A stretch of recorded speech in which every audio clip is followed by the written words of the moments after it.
두 사람의 배기를 위하여. 저에게는 최고의 여자친구가 있습니다. 분위기를 잘 띄우고 센스 넘치는 매력적인 여자였죠. 여자친구를 처음 만난 것은 우연한 자리였습니다. 매형, 여기서 뭐해요? 안 그래도 술 한잔 얻어먹으려고 했는데. 처남, 이분은 누구세요? 여기는 내 대학 후배야. 후배요? 근데 누나가 매형 오늘 거래처 만난다고. 그 일 끝나고 우연히 만났어. 길거리에서. 그래요? 안 그래도 내가 처남 소개해주려고 했는데. 정식으로 인사해. 여기는 대학 후배 조여친. 앞으로 우리 헬스장에서 운동할 거야. 둘이 동갑이니까 부담 가지지 말고 친하게 지내. 친한 친구로 말이야. 네? 저한테 소개팅을요? 처음 뵙겠습니다. 장처남입니다. 아니, 소개팅은 아니라니까. 친구로 지내. 친구로. 연애 경험 한 번 없던 모태솔로인 저는 매형 덕분에 처음으로 소개팅을 받았고, 그 인연이 계기가 되어 누나 부부와 저희 커플은 가끔씩 함께 만나 시간을 보내곤 했습니다. 여자친구 특유의 유머와 적극성에 푹 빠져버렸고 고백 타이밍만 엿보고 있었습니다. 매형, 응? 왜? 저 고백하려고 하는데요. 조여친한테요. 오늘 헬스장 끝나고 나오면. 응? 고백한다고? 그냥 친구로 지내지. 그러지 말고 저 좀 도와주세요. 아니, 걔가 여자친구로 사귀고 이러면 안 되는 애라니까? 왜요? 병 있어요? 바람기 많아요? 그래. 사실 바람기가 끝내주기로 소문났었어. 옛날 학교 다닐 때 이 남자 저 남자 다 만나고. 그래요? 괜찮아요. 그 정도로 예쁘고 매력 있는데 설마 인기가 없었겠어요? 이제부터라도 저만 사랑해주면 돼요. 매형은 만류했지만 제 마음은 확고했습니다. 그리고 그날 밤 저는 고백했습니다. 멋지게요. 내가 평생 행복하게 해줄게. 나랑 결혼. 아니, 일단은 먼저 사귀자. 여자친구는 저의 박력 있는 고백에 어찌할 줄을 몰라 하는 것 같았습니다. 그때 매형이 갑자기 뛰어왔습니다. 그리고는 숨을 헐떡이면서 말을 했습니다. 두 사람 사귀기로 한 거야? 아니요. 아직. 그래. 두 사람 그냥 친하게 지내. 친구로. 헤어지면 또 우리 같이 어울리기도 불편하고. 아니야. 우리 사귀자. 정말? 저는 세상에서 가장 행복한 남자가 되었습니다. 그때는 여자친구와 매형이 어떤 사이인지도 전혀 모르고 말이죠.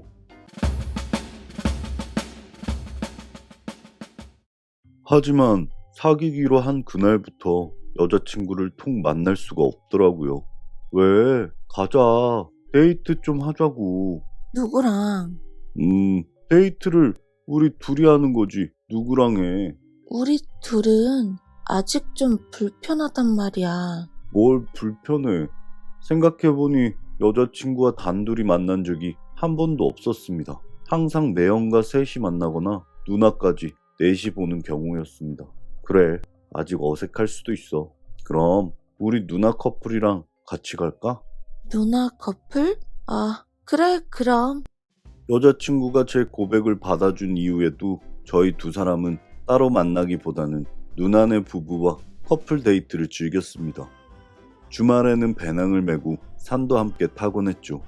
처남, 올라가자. 자신감 있지? 남자는 힘, 체력 좀 키워야지. 으쌰, 으쌰라, 으쌰. 네. 제가 여자친구와 사귀고부터는 왠지 매형이 조금씩 제 앞에서 센 척을 한다는 느낌을 자주 받곤 했습니다. 그렇게 한참을 올라가고 있는데 여자친구가 발목을 삐긋하며 넘어졌습니다. 자기야, 괜찮아? 잠깐 비켜봐. 어디? 여기야? 매형이 저를 밀어버리고 여자친구를 챙기는 모습에 당황했지만 뼈는 아닌 것 같은데? 어디 만지시는 거예요? 저리 비켜요. 괜찮아, 자기야? 괜찮아. 조금 삐끗한 것 같으니까. 나한테 업혀. 병원 가자. 하지만 여자친구는 꽤 무거웠습니다. 제 다리가 후들후들 하는 순간 나한테 업혀. 일단 심한 건 아니니까 요 근처 산장 식당에 가자. 내가 업어줄게. 가자. 아싸라비아 콜롬비아. 그러게 처남, 운동 좀 하라니까. 으쌰, 으쌰, 으쌰라, 으쌰. 여자친구는 매형의 등에 엎혀갔습니다. 아씨, 운동 좀 해둘걸. 다행히 여자친구의 발목은 식당에서 얼음찜질을 하며 괜찮아졌습니다.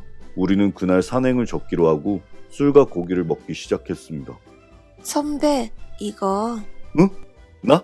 아까 도와준 거 고마워서요. 나도 고마워. 더 마시는 것 같네? 이 사람이 그래도 멋있는 일 했으니까 내가 한 번은 눈 감아준다. 자기야, 나는? 그래, 이거 먹어. 먹고 다리 힘 좀 길러. 그래, 처남. 남자는 하체, 남자는 힘. 여자친구는 그 이후로 술에 취해 매형과 춤도 추고 둘이 아주 그냥 저와 누나가 없는 것처럼 신나게 놀더군요. 그날 저는 많이 속상해서 술을 좀 과음해버렸습니다. 아이씨, 내가 내 여자친구 업을 수 있는데 매형이 뭔데 내 여자친구를 업어요? 그리고 둘이 춤은 왜 추는 건데? 야, 너 취했어? 매형한테 그게 무슨 말버릇이야? 누나는 괜찮아? 매형이 내 여자친구 다리도 만지고 업어주고 그랬잖아. 처남, 그럼 처남이 들고 가든가. 내가 왜 조 여친이를 업어줬겠어? 네가 못 업으니까 그런 거 아니야. 헐, 봤어? 내 여자친구 이름 저렇게 자연스럽게 막 부르는 거? 자기 어디 가냐고. 됐어. 당분간 연락하지 마. 여자친구는 자신 때문에 다투는 모습에 화가 났는지 자리를 떠나버렸습니다. 그리고 한동안 제 전화도 받지 않았습니다. 삐 소리가 나면 음성사서함으로. 자기야, 왜 내 전화 안 받는 거야? 연락 좀 줘. 제발, 내가 잘못했어. 그리고 며칠 후 연락이 왔습니다. 헤어지자는 여자친구의 문자였습니다. 어쩐 일인지 저한테 매번 까탈스럽던 매형이 저를 위로해 주더군요. 그만 잊어버리라며 저는 만취 상태까지 울고불며 소주를 들이켰습니다. 제 마음을 아는지 밖에는 비까지 내리더군요. 그런데 여자친구가 술집 안으로 뛰어들어왔습니다. 비에 홀딱 젖은 채로요. 그리고는 외쳤습니다. 나 자기 포기 못해. 저는 감격해서 눈물이 터질 뻔했습니다. 그리고 여자친구에게 달려가 여자친구를 꼭 안고 펑펑 눈물을 흘렸습니다. 여자친구도 펑펑 울더군요. 나 포기 못한다고. 그때는 몰랐습니다. 여자친구의 그 처절한 외침이 저에게 한 말이 아니었다는 것을요. 마치 영화 속 한 장면 주인공이 된 것 같았습니다. 여자친구는 계속해서 울부짖었습니다. 포기 못한다면서 절대로 놓아주지 않겠다며. 그때 저는 이해하지 못했습니다. 여자친구가 하는 말을요. 저희는 화해 기념으로 바닷가에 놀러 갔습니다. 물론 커플로요.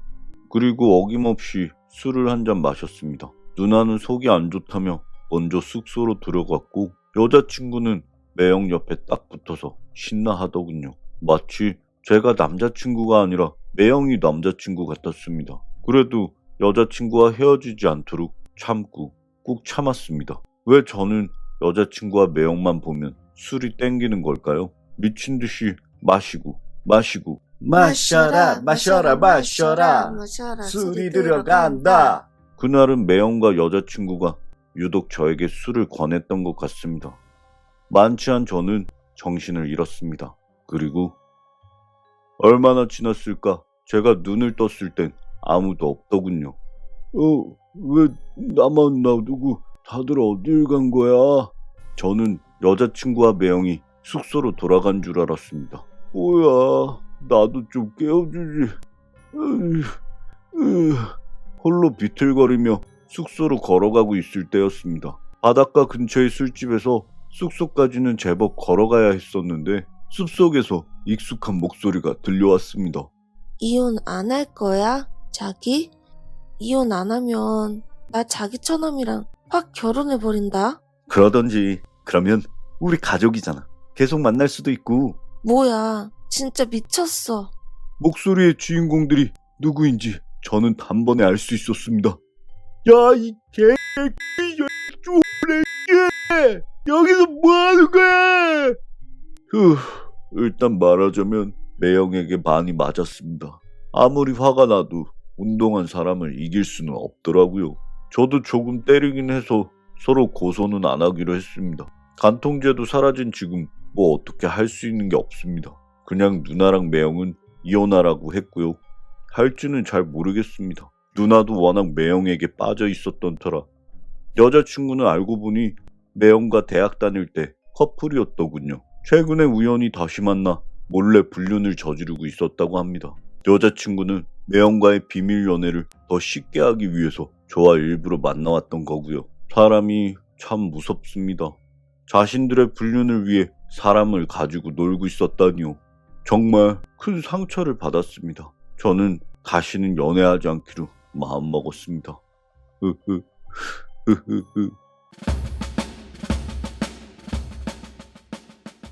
30대가 다 되어서야 저는 인생의 첫 차를 가지게 되었습니다. 중고차였지만 제가 가지고 싶은 차종에 색깔까지 완벽했습니다. 더군다나 중고차 매매를 하는 친구 덕분에 가격도 연식과 주행거리에 비해 엄청 싸게 살 수 있었습니다. 고맙다 친구야. 뭘 친구 좋다는 게 뭐냐? 잘 타고 다녀라. 조심해서 말이야. 이거 특별히 돈 안 남기고 너한테 넘기는 거야. 대신 환불은 안 된다. 오빠 달려. 여자친구도 제 첫 차를 엄청 좋아했습니다. 이거 속도 되게 빠르다. 완전 새 차잖아. 오빠 친구 완전 잘 뒀네. 그래, 내 붕어할 친구야. 그놈한테 술 한잔 쏴야지. 가자. 오빠 달려. 바라바라 바라밤. 근데 오빠 차에서 조금 탁한 냄새 나는 것 같은데 이거 세차는 안 했어? 그래? 에어컨 필터랑 내부 세차까지 싹 다 해서 받은 건데 여자친구가 차에서 이상한 냄새가 난다고 했지만 심한 비염에 냄새를 잘 맡지 못하는 저로서는 큰 이상함을 느끼지 못했습니다. 김대리, 오늘 약속 있어. 금요일인데 한잔 할까? 죄송해요. 오늘 약속이 있어서. 김대리님 차 사셨다면서요. 아까 출근할 때 잠깐 봤는데 엄청 멋있던데요? 저희 언제 태워주실 거예요?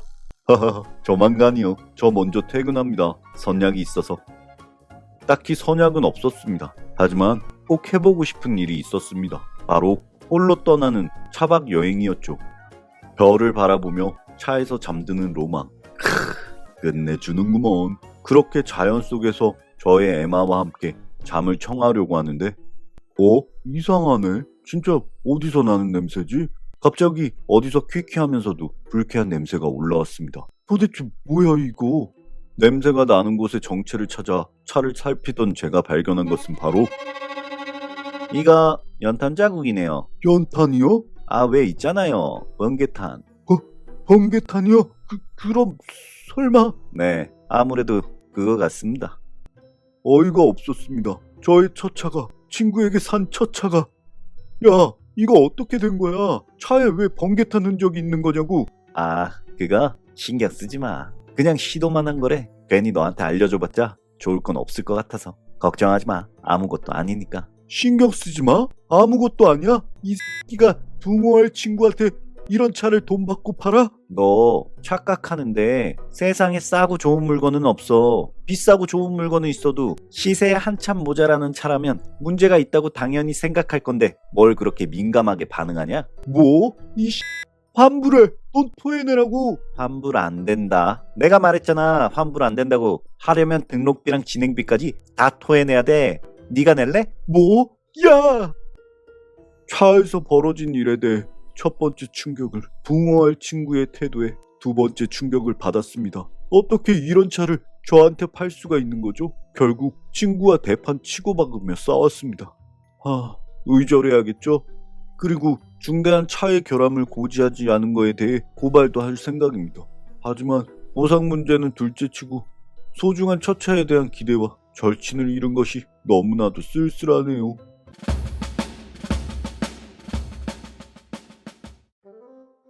와, 당뇨 재검사 수치도 너무 높은데요? 이 정도 수치면 조만간 합병증 옵니다. 관리하세요. 운동 좀 하시고 몸 상태가 정말 엉망입니다.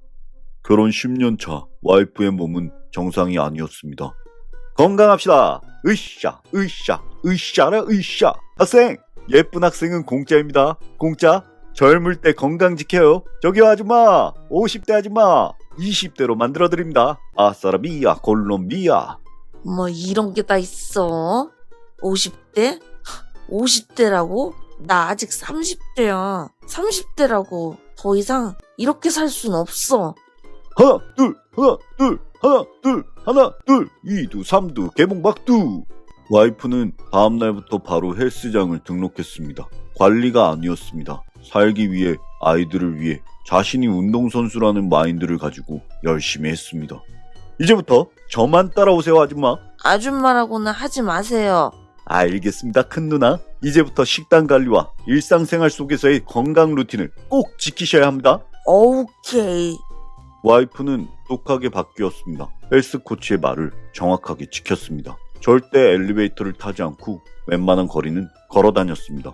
하나 둘 하나 둘 하나 둘 2두 3두 개봉박두. 확실히 효과가 있었던 것일까요? 와이프의 몸에는 정말 많은 변화가 일어나기 시작했습니다. 야, 너 엄청 살 빠졌네? 진짜 몰라볼 뻔했어. 옛날 얼굴 나온다, 얘. 요즘 살만 나. 나 얼마 전에 헌팅도 당했어. 20대한테. 그건 좀 오버고. 아무튼 요즘은 운동할 때도 레깅스 입고 한다니까. 젊은 애들이 얼마나 코치해준다고 난리인지. 그래? 나도 다이어트 해야 되는데 나도 운동 같이 할까? 에이, 내가 봤을 때는 운동해도 안 되는 애들은 안 돼. 식단 조절도 얼마나 힘든데. 너 좀 재수 없어졌다. 살 좀 빠졌다고. 아니야, 얘 원래 재수 없었어. 밥이나 먹자. 너는 안 먹어? 나는 배불러. 위장이 작아졌나봐. 아무튼 나 먼저 일어날게. 나 운동해야 돼. 쟤 왜 저래? 몸이 바뀌더니 인성도 바뀌었네? 여긴 왜 나온 거야? 자랑하러 나왔겠지. 먹자, 우리는. 맛있네, 도시살이. 아내는 에너지가 넘쳤습니다. 진작에 이렇게 살걸. 힘이 넘친다. 힘이 넘쳐. 이길 수 있어. 당뇨 따위 그냥 한 방에 이겨. 이길 수 있어. 남편 따위 그냥 한 방에 이겨. 내가 최고다. 내가 최고. 여보, 나왔어. 나 배고파. 밥 먹자. 들어왔어? 조금만 기다려. 닭가슴살 전자레인지에 돌려줄 테니까. 또? 그건 그렇고 나 400만 원만. 400? 왜? 나 보디빌딩 대회 출전할 거야. PT랑 관리 받아야 돼. 돈 내놔. 아내의 헬스 중독은 점점 파국으로 치닫기 시작합니다. 아내는 작은 지역의 피트니스 퀸 대회에도 출전하기로 합니다. 하나, 둘. 아직 모자라요. 근육이 더 필요합니다. 이왕 하시기로 한 거 이제부터 빡세게 하셔야 합니다. 식단 조절 더 빡세게 하고요. 근력 운동 더 빡세게 해야 합니다. 아셨죠, 큰 누나? 오케이. 추가 비용 조금 있습니다. 아셨죠, 작은 누나? 오케이. 자, 따라하세요. 아싸라비아 콜롬비아. 아싸라비아 콜롬비아. 여보, 밥 없어? 벌써 며칠째야. 아침부터 무슨 밥이야. 요즘 밥 먹는 집이 어딨어. 먹어. 샐러드랑 닭가슴살 먹어. 엄마, 친구들이 나 몸에서 비린내 난다고 놀려. 몸짱 돼보라고 해. 부러워서 그런 거야. 아니, 나도 속이 좀...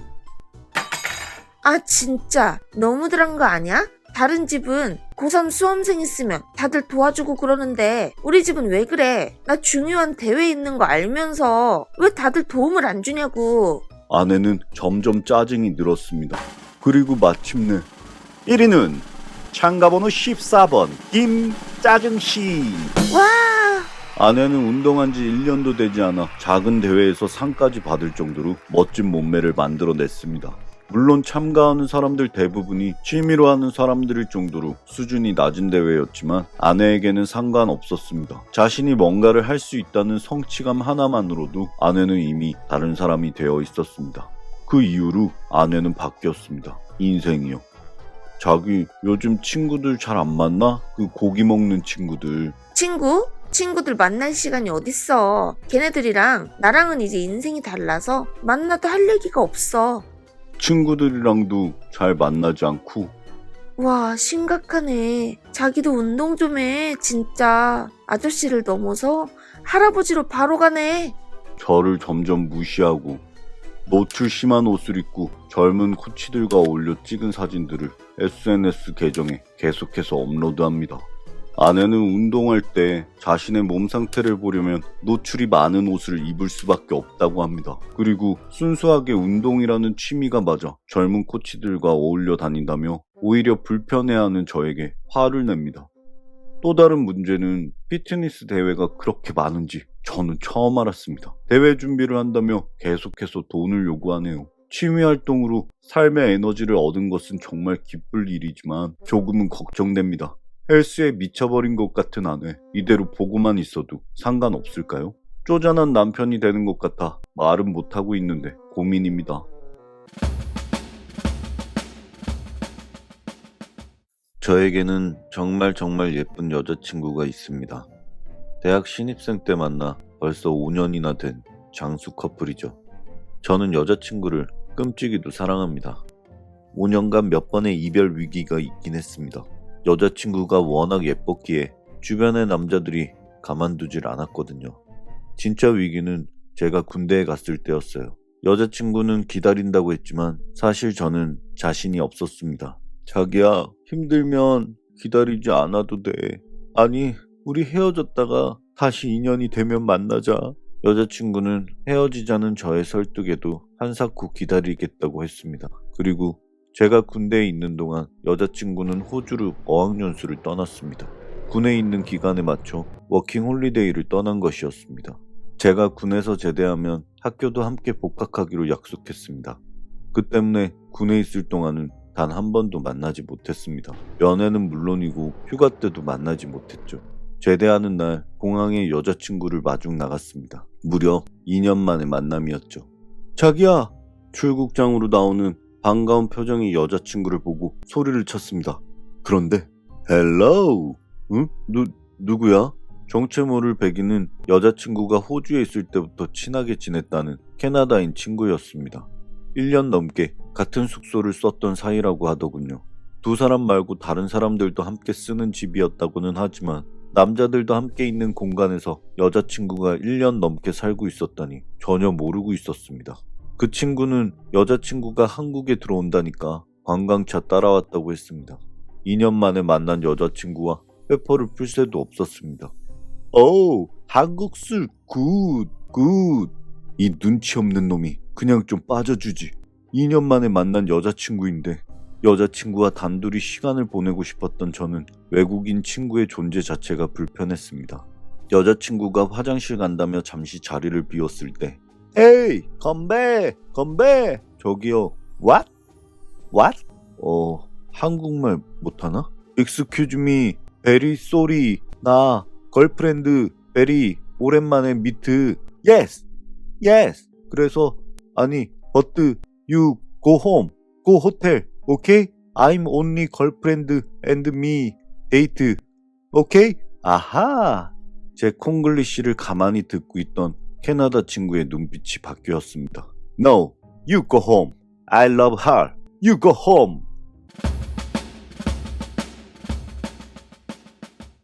뭐 이 자식아? You crazy. She's my girl. 그날 밤 저와 그 캐나다 놈은 싸움 직전까지 갔습니다. 여자친구가 막지 않았으면 아마 그 놈은 관에 실려 캐나다로 돌아갔을 겁니다. 외국인 친구를 먼저 호텔로 돌려보낸 이후 여자친구는 그동안의 자초지종을 이야기하기 시작했습니다. 어떻게 된 거야? 저 자식이 왜 너를 지 여자라고 하는 건데? 도대체 저놈이랑 왜 같이 한국 들어온 거야? 진짜 친구 사이 맞아? 친구 사이는 맞아. 근데 한국 들어오기 한 달 전부터 사귀자고 고백을 하잖아. 내가 선은 지키자면서 오빠 얘기를 했지. 그냥 친구로 남고 싶다고 거절했어. 근데 얘가 출국날 공항에 나와 있는 거야. 한국까지 따라오겠다고. 뭐 어쩔 수 있나. 오빠 보여주면 그냥 포기하겠지 싶어서. 뭐? 그럼 제 마음을 알면서도 너는 같은 집에서 계속 같이 지낸 거야? 그럼 어떡해. 집 다시 구할 수도 없고 그냥 있었지 뭐. 이해는 안 되지만 네가 아무런 감정이 없다면요. 근데 정말 아무 사이도 아니야? 사이는 무슨, 그냥 어려울 때 친하게 지낸 친구지 뭐. 저는 화가 났지만 그냥 해프닝으로 넘기기로 했습니다. 하긴 예쁜 여자친구인데 여태까지 꼬이는 파리들이 한두 마리도 아니었고, 그래, 나중에 그 자식 만나면 내가 혼을 내주겠어. 확실하게 매듭을 짓지 않고 대수롭지 않게 이야기하는 여자친구의 표정이 뭔가 걸리긴 했지만 2년 만에 만난 자리에서 여자친구를 의심하며 싸우긴 싫었거든요. 한편으로는 끝까지 저를 배신하지 않고 돌아와준 그 마음에 감동했습니다. 그래, 믿자. 군대 기다려준 여자친구인데 어쩔 수 있나요? 예쁜 여자친구를 둔 제 업보라고 생각해야죠. 라고 생각했지만 여자친구의 어학연수 후유증은 그때가 끝이 아니라 시작이었습니다. 자기야, 어디야? 오늘 학교 마치고 우리 떡볶이. 응? 클럽? 뭐야? 여자친구가 워킹홀리데이를 하며 사귄 친구들이 한국에 놀러온 날이었습니다. 여자친구는 아주 수수하고 모범생 타입이었는데 그날은 많이 달라 보이더군요. 제가 알고 있던 여자친구가 아닌 것 같았습니다. 주변의 남자들도 여자친구에게 시선을 집중하더군요. 야! 저는 참을 수 없었습니다. 너 도대체 뭐하는 짓이야? 뭐가?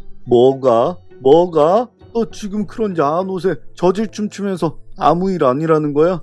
왜 그래, 촌스럽게. 이거 그냥 애들이랑 노는 거잖아.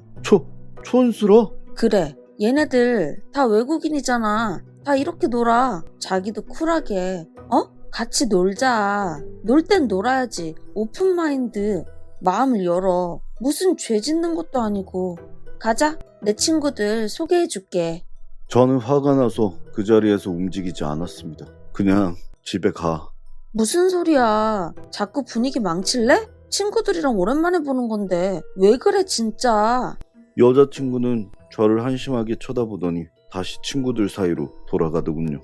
Yo baby! 그녀의 주변에 어느새 다양한 외국인 남자들이 그녀와 밀착해 춤을 추고 있었습니다. 일명 부비부비 댄스.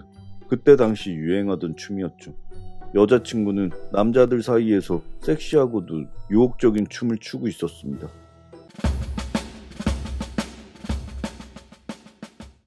설마 여자친구는 지난 2년간 이렇게 놀았던 걸까요? 자연스럽게 남자들과 스킨십하고 저게 쿨한 모습이라고 생각하면서 정말 야! 이리 따라 나와. Hey, don't do that. 야, 안 비켜? 내 여자친구야. No, my partner. No, tonight, my partner. 분위기가 험악해지기 시작했습니다. 그제야 여자친구는 제 손을 잡고 클럽에서 나오더군요. 도대체 왜 이래? 군대 다녀오더니 꼰대 다 된 거야? 좀 오픈마인드로 살 수 없어? 다들 즐기고 있잖아. 외국에서는 안 이러는데. 뭐 꼰대? 야, 너 세상에서 제일 멍청하고 위험한 인간이 누구인지 알아? 책 한 권 본 사람이야. 어줍지 않게 작은 정보를 가지고 그게 세상의 전부인 양 믿는 사람이라고. 너 어학연수 고작 2년도 안 되게 다녀와서 외국은 안 그렇다고? 오픈마인드? 내 주변에 이민 가고 외국 친구들이 있지만 이딴 식으로 안 놀아. 너 지금 정말 어이없는 거 알아? 오빠가 경험을 못 해봐서 그래. 인생은 짧다고. 즐길 때는 즐기면서 살아야 된다고. 너 변했구나.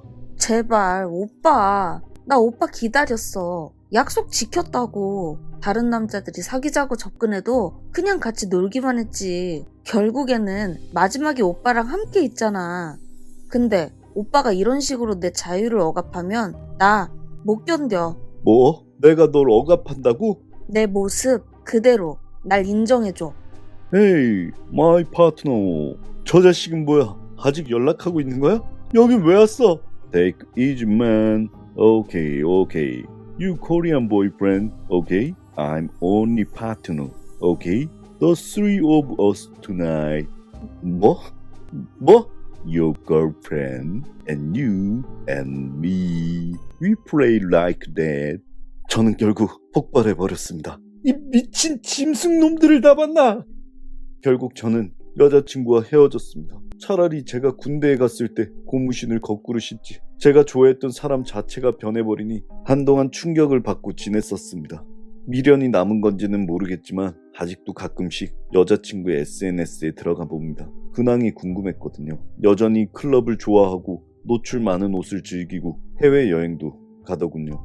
얼마 전에는 외국인 남자친구까지 생겼더라고요. 금방 바뀌긴 했지만 아무래도 예쁘고 관심을 많이 받던 친구가 인생의 터닝포인트에서 많은 변화를 겪은 것 같습니다.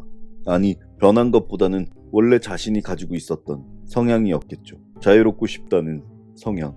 비난하고 싶진 않아요. 다만 풋풋했던 첫사랑이 이 세상에 더 이상 존재하지 않는 허탈감? 그런 게 느껴져서 씁쓸한 느낌이 듭니다. 제 기억과 마음속에는 불과 얼마 전까지 제 첫사랑의 여자친구 그 모습 그대로인데, 하긴 변화하는 과정을 옆에서 지켜봤다면 더 괴로웠을까요? 아무튼 제 주변의 외국 친구들이나 유학, 어학연수 간 친구들은 그렇지 않은 경우가 많았는데 그 여자친구는 아주 버라이어티하게 인생을 바꾼 경우였습니다. 덕분에 한동안은 외국인 기피증까지 생겼으니까요. My love. 이제는 다 나았지만요.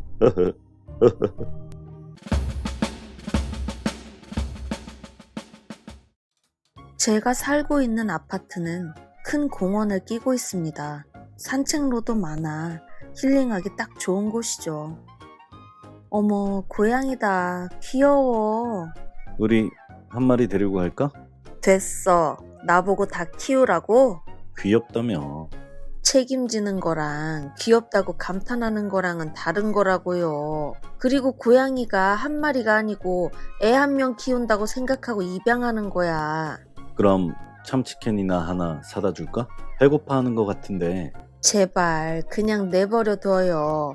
비둘기나 까마귀 보더라도 배고파 한다고 음식 가져다 줄 거야? 얘네들도 야생의 삶에 적응하게 놔둬야 돼. 애매한 동정심은 반대야. 그래도 얘네들은 인간이랑 같이 사는 애들인데. 에휴, 차라리 주말마다 동물보호센터 가서 봉사활동을 하시죠. 일람아, 밥 먹자. 뭐야? 주인 있었어? 아니야, 저 사람 캣맘이네. 캣맘? 길고양이들 밥 주고 보살펴주는 사람들을 캣맘이라고 해. 아, 난 또 주인인 줄 알았네. 데려가서 키우면 안 되나? 키우고 싶어도 환경이 안 되겠지 뭐. 저런 사람들한테도 동물보호센터 가서 봉사활동 해야 한다고 말해야지. 뭐야, 비꼬는 거야? 다른 사람들 인생에 참견하고 싶지 않아요.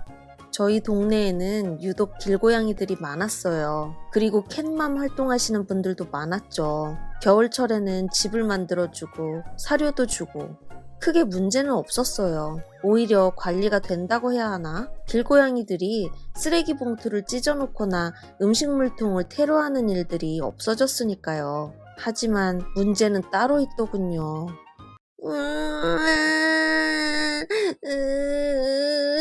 너 왜 그래? 왜 울어? 아유, 엄마, 어떤 아줌마가... 아줌마? 딸애에게 들은 이야기는 정말 황당했어요. 일남아, 이남아, 밥 먹어라. 아이고, 우리 귀여운 악갱이들 최고예요, 최고. 우와, 고양이다. 새끼 고양이. 완전 귀여워. 야, 너네들 애들 밥 먹을 때 이쪽 길로 다니지 말라 그랬지? 네? 아줌마, 왜 화를 내세요? 너네 때문에 애들이 겁먹어서 밥도 못 먹고 도망가잖아. 얘네들 체하려면 어쩌려고 그래? 다시 한번 애들 밥 먹을 때 아는 척하거나 이쪽 길로 오면 너네 정말 혼난다? 왜 그래? 여보, 왔어요? 아니, 글쎄. 제가 자초지종을 이야기하니 남편도 어이없다는 표정이었습니다. 와, 그 사람들 좀 어이없다. 아니, 나도 오늘 아침에 주차장에서 차를 빼려고 하는데. 아니, 당신 미쳤어요? 네? 무슨 일이시죠?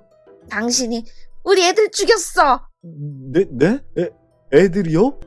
알고 보니 고양이였더라고. 아니, 차 밑에다가 고양이 사료들을 놔두면 어떡해요? 차 뺄 때 조금은 확인했으면 됐잖아요. 네?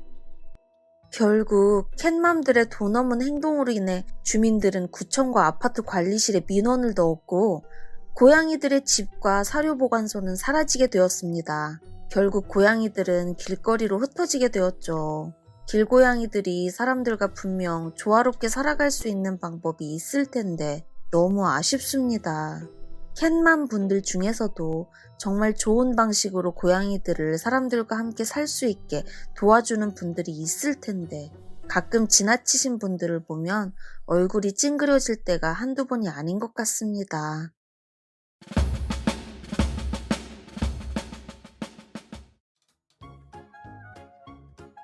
저 아까부터 봤는데요. 혹시 전화번호 좀 알 수 있을까요? 죄송해요. 여자친구 있어요? 저에게는 너무나도 잘생긴 남자친구가 있습니다. 어딜 가나 여자들의 대시가 끊이지 않을 정도였죠. 하지만 언제나 철벽방어를 치며 저만 바라보는 남자친구 덕분에 전 행복했습니다. 자기야, 여기 너무 맛있다. 분위기도 좋고 대박이야. 그치. 전에 정연이랑 여기 왔었는데 맛이 괜찮더라고. 자기랑 오면 좋겠다 싶어서 데려왔지. 아, 자기 고등학교 친구분? 걔가 데이트 코스 하나는 기가 막히게 알거든. 남자친구는 친구와 갔던 곳에 꼭 저를 데리고 갔습니다. 좋은 걸 보면 제가 생각난다고 말이죠. 너 이번에 갔던 곳 분위기 엄청 좋아 보이던데 어디야? 아, 거기 강남 땡땡 스테이키. 남자친구가 데려가 줬는데 맛도 좋고 분위기도 좋더라고. 세상에 로맨티시스트네. 어머, 너 그 목걸이 또 뭐야? 선물 받았어? 응, 100일 선물로 받았어. 예쁘지? 와, 이거 디자인 진짜 예쁘다. 네 남자친구는 어떻게 그렇게 여자 취향을 잘 아냐? 부럽다. 남자친구 친구 중에 여자 많이 만나본 친구가 있나 봐. 그 친구한테 팁 들은 것들은 다 마음에 쏙 들더라고. 야, 그 친구 혹시 여자 아냐? 무슨 소리야. 당연히 남자지. 친구의 질투 섞인 말에 살짝 기분이 나빴지만 부러워서 그러나 보다 하고 넘겼습니다. 하지만 그날 이후 묘하게 신경이 쓰이더군요. 짠! 자기 선물. 우와, 이거 뭐야? 대박. 나 여기 디저트 꼭 먹어보고 싶었는데 여기 빨리 마감돼서 사기 힘들었을 텐데 어떻게 사왔어? 자기 최고야. 정연이가 간다길래 자기 생각나서 같이 갔다 왔지. 딱 내 뒤에서 끊기는데 심장이 얼마나 쫄깃하든지. 인기 있는 집은 다르더라. 정연씨 디저트 좋아하는구나. 남자들은 이런 거 별로 안 좋아할 줄 알았는데 신기하네. 남자들은 안 좋아하지. 나도 정연이 아니었으면 먹을 일도 없었을걸. 잠깐만, 나 화장실 좀. 한 번도 거슬린 적 없었던 정연씨의 존재가 오늘따라 신경이 쓰였어요. 남자친구가 사온 디저트 집은 정말 여자들만 줄 서 있기로 유명한 곳이었거든요. 그런데 이런 곳을 남자 둘이 갔다니, 그것도 오픈 전부터 줄 서서 겨우 사왔을 걸 생각하니 뭔가 이상하더라고요. 이상한 촉이랄까요? 평소라면 신경 쓰이지 않았을 메시지음이 신경 쓰였어요. 그래서 결국 저는 보고야 말았습니다. 대시가 디저트 고마워. 잘 먹을게. 남자친구의 휴대폰에는 정연이라는 이름으로 온 메시지가 있었고 감사 인사와 함께 인증샷 사진이 떡하니 와 있더군요. 그리고 저는 다음 메시지에 기겁하고 말았습니다. 수술 인증샷 어때? 그것은 바로 웬 여자의 가슴 사진이었습니다. 그것도 옷을 입지 않은. 자기 뭐 봐? 정연이가 여자였어? 내가 말 안 했었나? 친구 맞아? 당연하지. 무슨 그런 질문을 해. 무슨 친구가 자기 가슴 사진을 보내? 미친 거 아니야? 뭐? 그거 자기 수술했다고 봐달라고 보냈나? 뭐? 이게 당연하다는 거야? 남의 남자친구한테 자기 가슴 사진을 보내는 사람이 어딨냐고. 그런 거 아니야. 친하니까 그냥 객관적으로 봐달라고 보낸 거지. 그게 지금 말이 된다고 생각해? 사람 바보 만드는 것도 아니고 기분 나빠. 그리고 지금까지 이 여자랑 다녔던 곳에 나를 데려갔단 말이야? 대체 무슨 생각으로 그런 거야? 그게 여자인 거랑 무슨 상관이야. 자기도 좋아했잖아. 여자인지 몰랐으니까. 그리고 이런 사진을 보내는 사람인 줄 알았으면 당장 그만 만나라고 했지. 잔뜩 화가 난 저는 소리를 지르며 따졌습니다. 하지만 남자친구는 제가 왜 화가 났는지조차 모르더군요. 남의 남자친구한테 자기 가슴 사진을 보내다뇨. 아무리 친구 사이라지만 이건 아니지 않나요? 제가 이상한 건가요? 남자친구의 여사친, 이 두 사람 정말 친구 사이가 맞긴 한 걸까요? 저에게는 콤플렉스가 하나 있습니다. 바로 너무 작은 가슴인데요. 어릴 때부터 작은 가슴 때문에 위축되곤 했던 저는 열심히 돈을 모아 성형수술을 했습니다. 조금 과할 정도로 크게요. 몸에 비해 너무 커서 인위적인 티가 많이 나는 것 같기도 했지만 콤플렉스를 극복하고 나니 세상이 달라 보였어요. 자신감도 생기고 당당해졌죠. 길거리 헌팅은 물론 소개팅도 많이 들어왔습니다. 와우, 미인이시네요. 아, 네. 눈이 예쁘세요. 네. 그 남자는 제 가슴만 보던 남자들과는 달리 눈을 마주치며 이야기하는 진솔한 남자였습니다.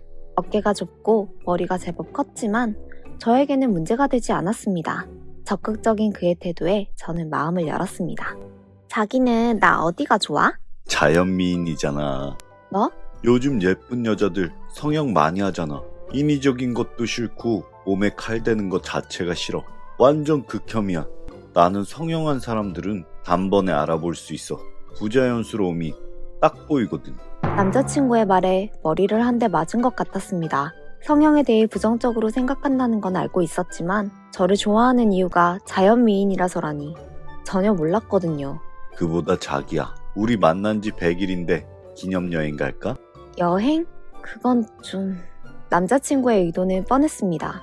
최근 들어 스킨십을 하고 싶어하는 눈치였거든요. 하지만 혹시라도 남자친구에게 가슴 성형 사실을 들킬까봐 저는 계속 밀어낼 수밖에 없었습니다. 그러던 어느 날 자기야, 우리 어디 가는 거야? 덥잖아. 수영장 가자. 수영장? 왜? 우리 여름에 아무 데도 못 갔잖아. 시원하게 데이트하고 싶어서. 아니 나 수영복도 없고. 내가 다 준비했어. 걱정하지 말고 내가 자기한테 어울리는 비키니를 선물로 준비했지. 뭐라고 거절해야 하는데 너무 갑작스러운 상황에 아무런 생각이 나지 않았습니다. 그래, 언제까지 피할 수는 없잖아. 한번 도전해보자. 남자친구가 성형한 사람을 보면 다 안다고 했지만 설마. 하지만 비키니를 입고 나온 저를 본 순간 남자친구의 얼굴이 굳어졌습니다. 자기야, 설마. 응? 아니지? 아니지? 뭐가? 그거 아니지? 뽕 넣은 거지? 아니라고 말해. 뽕 넣은 거지? 남자친구가 가슴뽕 이야기를 할 때마다 주변에서 지나가는 사람들의 시선이 저희 쪽으로 쏠리는 것 같았습니다. 저의 얼굴은 점점 빨개졌고 남자친구의 목소리도 흥분 때문에 점점 커졌습니다. 아니지? 뽕이라고 말해. 아니잖아. 그 가슴 가짜 아니지? 자기 성괴 아니지? 도저히 참을 수 없었습니다. 결국 저도 폭발해버렸습니다. 했다! 했어! 가슴 성형 했다고! 그래, 이거 의느님이 만들어주신 거야. 근데 왜 있지지라? 내가 컴플렉스 있어서 수술한 거 가지고 왜 네가 그딴 반응인 건데? 너도 해! 사실 어저비 진짜 보기 싫거든. 수술해서 어깨 뽕이라도 넣으라고. 성형이 뭐 어때서? 너는 대갈통 크기나 줄여, 이 대두야. 그리고 저는 바로 수영장을 뛰쳐나왔습니다. 그날 밤 남자친구가 장문의 문자를 보내왔습니다. 대두라고 한 제 말에 큰 상처를 받았다느니, 어깨가 좁은 건 자기도 콤플렉스였다느니, 성형한 부위가 하필 가슴이라서 더욱 충격을 받았다 하는 말들을 길게도 썼더군요. 자기 역시 외모 컴플렉스가 있으면서 타인의 마음은 왜 이해하지 못하는지. 결국 남자친구의 연락처를 차단해버렸습니다. 그리고 저는 누구의 눈치도 보지 않고 자신있게 살고 있습니다. 결혼 10년 차. 저에게는 너무나 소중한 두 딸이 있습니다. 7살짜리 첫째 딸과 3살 된 둘째가 있죠. 여보, 저녁 다 됐어요. 얼른 먹어요. 그리고 이런 금쪽 같은 자식들을 낳아준 세상에서 가장 사랑하는 와이프가 있습니다. 여보, 오늘은 당신이 좋아하는 갈비찜으로 했어요. 많이 먹어요. 고마워 여보. 아이고 우리 딸 너무 잘 먹네. 아빠, 이것도 드셔보세요. 언제나 저를 위해주는 아내와 사랑스러운 딸들 덕분에 매일 힘내서 일을 할 수 있었습니다. 어이 김씨, 사진 구멍 뚫리겠네. 뭘 그리 맨날 보나. 우리 첫째요. 학예회 발표날 찍은 사진인데 너무 예뻐서 매일 보게 만드네요. 이야, 완전 딸 바보구먼. 딸이 엄마를 쏙 닮았나 보네. 아빠 하나도 안 닮았네. 저 닮았음 큰일 날 뻔했죠. 퇴근 후 저의 시간은 오로지 아이들에게 맞춰져 있습니다. 아이들과 보내는 시간이 저에겐 곧 휴식이자 힐링 시간이었거든요. 아이들 보기 쉽지 않아도 저렇게 해맑게 웃는 모습 보면 너무 좋지 않습니까? 아, 안녕하세요. 그런데 누구시더라? 아, 저는 701호 사는 세아 아빠입니다. 우리 세아랑 민정이랑 같은 어린이집을 다녀서 종종 봤었어요. 아, 그러셨구나. 옆집이신데 처음 뵙네요. 아빠. 아이고, 우리 세아 다 놀았어. 그런데 세아라는 아이를 보는 순간 기분이 이상했습니다. 분명 처음 보는 아이인데 어딘가 낯이 많이 익었거든요. 여보, 뭐예요? 닮았어.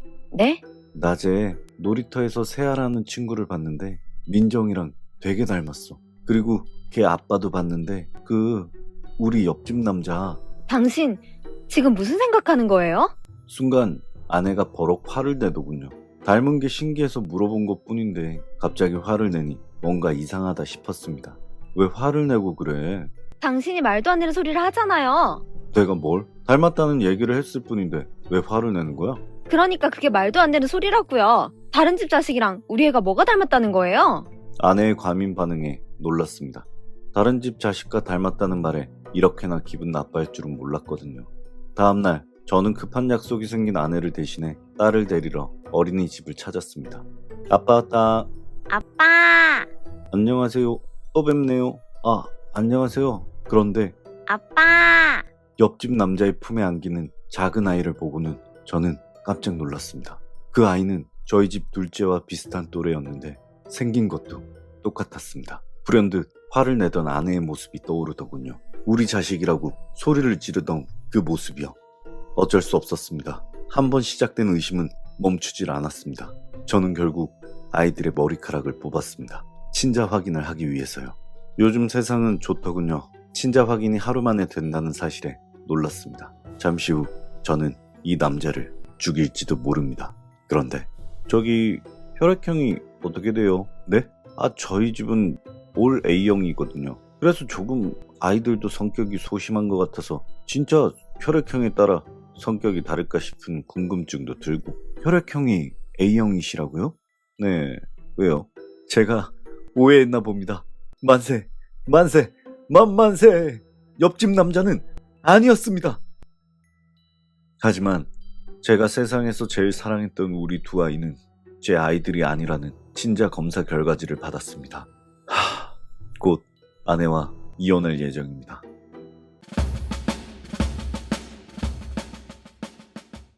저희 부부는 결혼한 지 3개월 차, 뜨뜻한 신혼부부입니다. 저희 시댁은 요즘 세상에 보기 드물 정도로 좋은 분들이에요. 막장 드라마를 보며 자란 저에게 시자가 들어간 사람들은 공포의 대상이었는데 저희 시댁 식구들은 저의 편견을 완전히 깨버릴 정도로 좋은 분들이었습니다. 저를 진짜 가족으로 대해주셨죠. 저는 결혼 후 시댁에서 음식상 한번 차려본 적이 없습니다. 하나뿐인 신우 또한 날마다 선물을 주며 저를 챙겨줬습니다. 정말 이런 시댁이 또 있을까? 결혼 잘했다는 생각이 들었죠. 그러던 어느 날 한참 단잠에 빠져 있었는데 남편의 전화벨 소리에 깨고 말았습니다. 이 시간에 누구야? 아, 서연이. 아가씨가 왜? 몰라. 여보세요? 오빠, 나 여기 신촌인데 나 좀 데려와. 나 너무 취했어. 어떡해. 술에 잔뜩 취한 아가씨는 자기 할 말만 한 후 전화를 끊어버렸습니다. 다 늦은 새벽에 그것도 결혼한 오빠한테 전화를 해서 데리러 오라니. 기분이 나빴지만 처음 있는 일이라 티를 내진 않았습니다. 하지만 그 다음날도 신우는 술에 취해 남편을 호출했고 이젠 집에까지 들어오더군요. 도를 넘는 행동에 남편에게 한 소리를 했습니다. 아가씨, 너무하신 거 아니야? 왜 자꾸 술 먹고 오빠한테 전화를 해? 한두 번도 아니고 좀 심하잖아. 옛날부터 술 취하면 내가 데리러 가곤 했어. 버릇돼서 그런가 봐. 술 깨면 내가 얘기할게. 언니, 어제는 제가 실례가 많았죠. 죄송해요. 그리고 고마워요. 살갑게 인사하는 신우를 보자니 뭐라 하지도 못하겠더군요. 그런데 날이 갈수록 신우의 술주정이 심해졌습니다. 언니, 딸꾹. 해장국 하나 끓여와봐. 네? 가져오라고. 속 쓰려 죽겠단 말이야. 처음이었어요. 여태까지 신우의 그런 모습은 처음 봤거든요. 시원하긴 개뿔. 언니, 이거 국이 왜 이래? 해장국 가져오라고, 해장국. 이거 미역국이잖아. 아니, 집에 그거밖에 없어서. 야, 너 내가 웃음니? 뭐라고요? 왜? 뭐? 마음에 안 들어? 한판 할까? 신우가 주먹을 불끈 쥐고 자리에서 일어났습니다. 쳐봐. 한 대 쳐보라고. 네가 선빵을 쳐야 내가 날릴 거 아냐. 왜? 쫄려? 막상 치려니 쫄리냐? 아가씨, 그만하세요. 아, 깜짝아. 왜 소리를 지르고 난리야? 어따 대고 이래라 저래라야? 아우, 이걸 진짜. 야, 너 그만 안 해? 세영이한테 뭐 하는 거야? 아니, 사람 우습게 보잖아. 아씨, 놔봐. 오빠는 지금 누구 편을 드는 거야? 술에 취해 정신을 못 차리던 신우는 분에 못 이겼는지 결국 대형 사고를 치고 말았습니다. 아씨, 이딴 거 안 먹는다고! 테이블을 쓸어버린 신우의 행동에 그릇들이 바닥에 나뒹굴었습니다. 경악한 남편은 그대로 신우를 끌고 방으로 들어가 버렸습니다. 도대체 방금 무슨 일이 일어난 건지 벙찐 저는 그저 바닥에 쏟아진 국그릇을 보며 멍하니 서 있을 수밖에 없더군요. 그리고 다음날, 언니, 혹시 제가 어제 뭐 실수한 거 없죠? 기억이 하나도 안 나가지고 매번 민폐 끼쳐서 죄송해요. 기억이 안 난다고요? 네, 제가 술만 마시면 필름이 끊겨가지고 진짜 죄송해요. 신우는 언제 그랬냐는 듯 천사 같은 얼굴로 사과를 해왔습니다. 밤 10시, 어김없이 신우에게 전화가 왔습니다. 매일 반복되는 신우의 술주정을 더 이상 받아주기 힘들었던 저는 남편에게 경고를 날렸습니다. 받지 마. 어떻게 안 받아? 어제 못 봤어? 술 먹고 찾아오는 것도 모자라서 행패까지 부리잖아. 앞으로 저녁에 오는 전화는 절대 받지 마. 받기만 해봐. 그땐 내가 나가. 알았어. 그날 이후 남편에게 사정을 전해 들으신 건지 시어머니께서 호출하셨습니다. 아이고, 우리 며느리 왔어? 저녁 안 먹었지? 얼른 앉아. 언니, 이것 좀 드셔보세요. 진짜 맛있어요. 아가, 우리 애가 실수를 좀 했다고 들었는데 내가 대신 사과할게. 애가 철이 없어서 술만 먹으면 꼭 사고를 치더라고. 내가 단단히 주의 줄 테니까 너무 미워하지 마. 언니, 진짜 죄송해요. 오빠한테 전해 들었어요. 제가 진짜 미쳤었나 봐요. 그리고 이거는 제 마음이에요. 진심으로 잘못을 비는 신우를 보고 있자니 마음이 약해졌습니다. 그래, 사람이 술 먹고 실수할 수도 있지. 더 이상 분위기 무겁게 만들지 말자. 저는 신우의 사과를 받아들였고 분위기는 금방 화기애애해졌습니다. 자, 그럼 우리 화해의 기념으로 한잔 할까? 한 잔, 두 잔. 술잔이 비워지기 시작했고 빈병이 늘어나기 시작했습니다. 분위기가 무르익어 갈 때쯤 갑자기 신우가 벌떡 일어났습니다. 야, 이 속 좁은 X야. 그걸 꼭 사과를 받아야 됐냐? 어? 집안 분위기 끝장내놓으니까 기분 좋냐고. 그만해. 너 또 왜 그래? 아니, 그렇잖아. 사람이 술 먹고 실수할 수도 있지. 우리 엄마까지 사과하게 만드냐고. 네가 뭔데? 뭔데 왕노릇이야. 또다시 시작된 신우의 술주정. 더 이상 듣고만 있을 순 없더군요. 아가씨, 말씀이 지나치시잖아요. 그만하시죠. 그만하시죠? 한 대 치겠네? 치겠어? 한판 붙어. 다이다이 가자고. 선방 쳐보라고. 진짜 왜 그러세요? 그때였습니다. 이 모든 광경을 조용히 지켜보고 계시던 시아버지께서 버럭 소리를 지르셨습니다. 어디서 소리를 질러? 어른이 있는 자리에서 누가 예의 없게 그딴 식으로구나. 자네 부모님이 그렇게 가르치셨나? 시아버지께서 소리를 지르는 상대는 바로 저였습니다. 갑자기 화를 내시는 시아버지의 행동에 저는 벙찔 수밖에 없었습니다. 도를 넘은 건 신우인데 말이죠.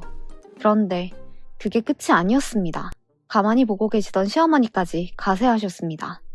어디 못 배운 게 들어와서 집구석을 이따위로 만들어. 사람이 잘 들어와야 된다더니 집안 꼬라지 잘 돌아간다 아주. 그렇게 싸우고 싶으면 둘이 한바탕 제대로 뜨던가. 아버님, 그런 뜻이 아니라요. 어디 말대꾸를 해. 어머머머머? 언니, 지금 우리 아빠 꼬라보는 거예요? 눈빛 좀 봐. 어머, 어디 무서워서 살겠나? 우리 오빠 어떡해. 완전 이상한 여자한테 걸렸네. 이건 사기야. 완전 이상한 여우한테 홀린 사기 결혼이라고. 경찰 불러. 당장 이 여자 데려가서 조사하라 그래. 우리 아들 홀린 사기꾼이라고. 신우의 술버릇이 누구를 닮았는지 대번에 알겠더라고요. 술에 취해 몸도 못 가누면서 저한테 삿대질을 하는 신우. 시뻘개진 얼굴로 저를 사기꾼이라며 몰아세우는 시아버지. 그저 혀차는 소리를 내며 이 모든 게 제 탓이라는 시어머니까지. 그리고 이 모든 광경을 보며 어쩔 줄 몰라 하는 남편. 정말 모든 게 꿈만 같았습니다. 그리고 다음날 정신을 차린 시댁 식구들은 제가 알던 천사 같은 시댁 식구들의 모습으로 돌아왔습니다. 시부모님께선 신우가 하던 변명과 똑같은 변명을 하며 기억이 나지 않는다고 하시더군요. 혹시 상처받았다면 술에 취해 헛소리를 한 거니 잊어달라나 뭐라나. 술만 마시면 달라지는 시댁 식구들. 그런 식구들을 대신해 서가하느라 바쁜 남편. 제가 알고 있던 사람들이 아닌 것 같아 너무 무섭습니다. 술만 아니면 너무 좋은 분들인데 시댁과의 만남을 줄이는 게 답일까요? 어떻게 해야 될지 앞이 깜깜합니다.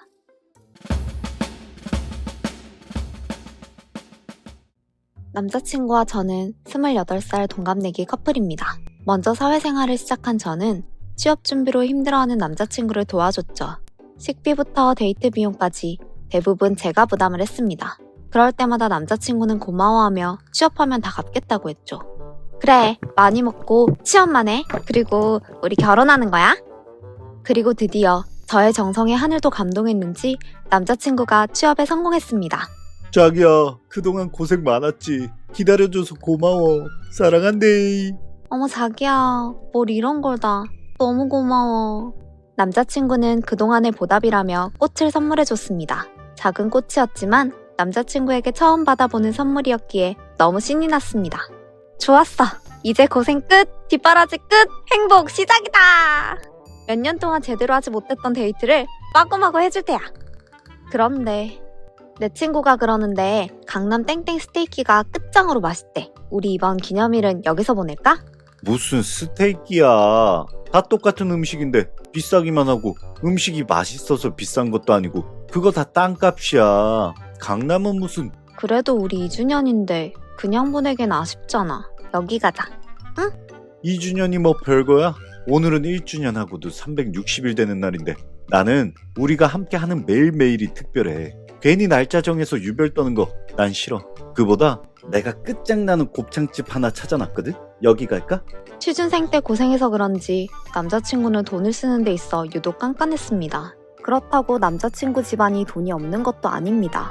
사업을 하시는 아버님과 대학교 교수이신 어머니를 둔 금수저 집안이었거든요. 자기야, 마음대로 이런데 예약하면 어떡해. 내가 안 간다고 했잖아. 여기는 맛도 없고 비싸기만 비싸고. 내가 낼 테니까 그냥 오늘은 여기서 맛있는 거 먹고 좋은 추억 만들자.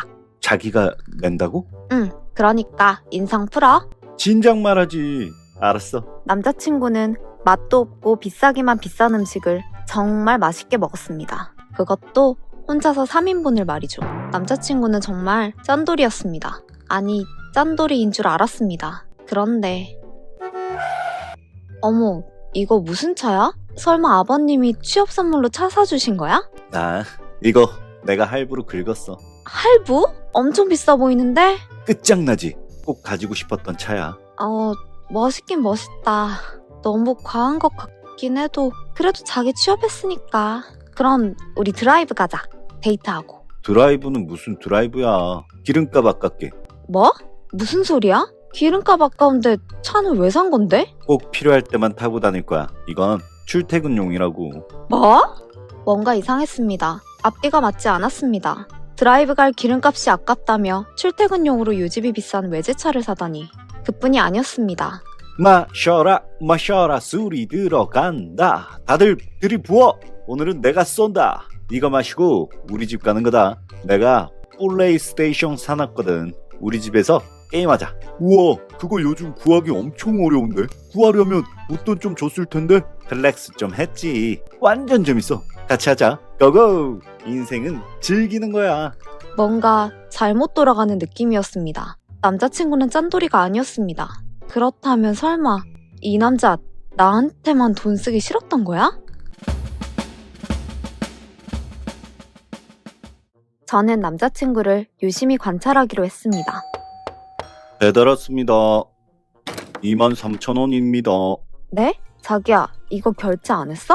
아, 내가 안 했나? 깜빡했나봐. 아우, 배야. 자기야, 계산 좀 해줘. 나 화장실. 계산할 타이밍이 되면 화장실을 간다며 묘하게 빠져나갔으며 자기야, 우리 숙소는 여기 어때? 오션뷰에 조식까지 무료래. 정말? 우리 정말 여행 가는 거야? 대박 사건! 완전 좋아! 근데 숙소는 자기가 예약해주면 안 돼? 내가 다 찾아봤잖아. 뭐라고? 여행 비용은 물론 2만원입니다. 르르랄라르. 줄도 없는 슬리퍼에다 줄을 묶는 척까지. 나 지갑 두고 왔나봐. 미안해, 자기야. 이거 계산 좀 해주라. 지갑을 두고 왔다는 핑계를 대며 번번이 저에게 계산을 부탁했습니다. 결국 참다 못한 저는 남자친구에게 한마디 하고 말았습니다. 자기야, 나한테 돈 쓰는 게 아까워? 한두 번도 아니고 나 기분이 좀 그래. 아깝다니. 아니야. 왜 그렇게 말을 해? 나도 이런 말 하기 싫은데 매번 그러니까 그렇지. 그렇게 느꼈다면 미안해, 진짜. 자기한테 쓰는 돈은 하나도 안 아깝지. 절대 그런 거 아니야. 오해하지 마. 진짜 지갑 두고 와서 그래. 그동안 참고만 있던 저는 결국 터져버렸고 친구들에게 모든 사실을 이야기했습니다. 헤어지는 게 좋겠지? 뭐? 그거 완전 미친놈 아니야? 야, 네가 취업 뒷바라지한 세월이 얼만데 여행 경비를 하나도 안 냈다고? 그래, 그건 좀 너무했다. 네가 무슨 지갑도 아니고. 야, 헤어져. 뭐 그런 그지 같은 놈이 다 있어? 헤어지라는 반응에 씁쓸하면서도 제3자가 봐도 아니구나 싶었죠. 근데 너 곧 생일 아니야? 응, 일주일 뒤. 야, 그럼 선물은 받고 헤어져. 선물? 그래, 이왕 헤어질 거 그동안 해줬던 거 다 돌려받지 못해도 선물은 받고 헤어져야 덜 억울하지. 선물을 주겠어? 사귀면서 한 번도 못 받아봤는데. 그럼 내 말대로 한번 해봐. 만약에 선물 하나 안 챙겨주면 속닥속닥 그건 좀 너무한다. 왜? 최악의 경우에 말이야. 그럴 일 없으면 최고 좋은 거고. 아, 정말 그럴 일 없었으면 좋겠다. 하지만 그럴 일은 어김없이 생겨버렸습니다. 생일 축하합니다. 생일 축하합니다. 사랑하는. 경악했습니다. 케이크도 아니고 초코파이라니. 저는 폭발하려는 마음을 진정시키고 남자친구에게 물어봤습니다. 선물은? 헤헤이. 내가 그럴 줄 알고 준비했지. 짜잔. 자기 생일 선물은 바로 내 몸.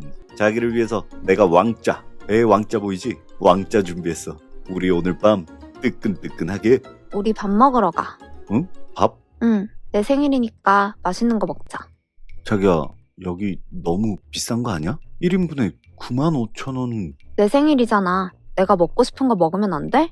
여기 우리나라에서 제일 비싼 고깃집이래. 방송에서 나왔어. 한번 먹어보고 싶었거든. 아니, 그건 상관없는데 소고기 맛이 다 거기서 거긴데 굳이 이런 비싼 데를. 너무 사치스럽잖아. 내 생일이니까 내가 살게. 그래? 그럼 뭐 자기 생일이니까 특별히 먹어볼까? 그제야 보이더군요. 제가 산다고 하는 순간 남자친구의 얼굴이 밝아졌습니다. 어찌나 잘 처먹던지 5인분, 6인분. 계속해서 남자친구는 추가를 외쳤습니다. 저도 지지 않고 먹었습니다. 그래, 먹자. 마지막 식사니까 먹어. 그리고 나 화장실 좀. 그 이후로 저는 집으로 바로 와버렸습니다. 집으로 오는 내내 계속해서 전화가 울리더군요. 휴대폰이 뜨거워질 정도였습니다. 더욱 가관인 건 문자로 욕설과 함께 계산하라며 계좌번호를 보내놨더군요. 결국 저는 남자친구의 연락처를 차단했습니다. 마지막에 한 방 먹인 건 속 시원하긴 했지만 그동안 그런 놈을 뒷바라지한다며 날린 시간과 돈이 너무 아깝네요. 너 그딴 식으로 살지 마. 이 기생충 같은 놈아.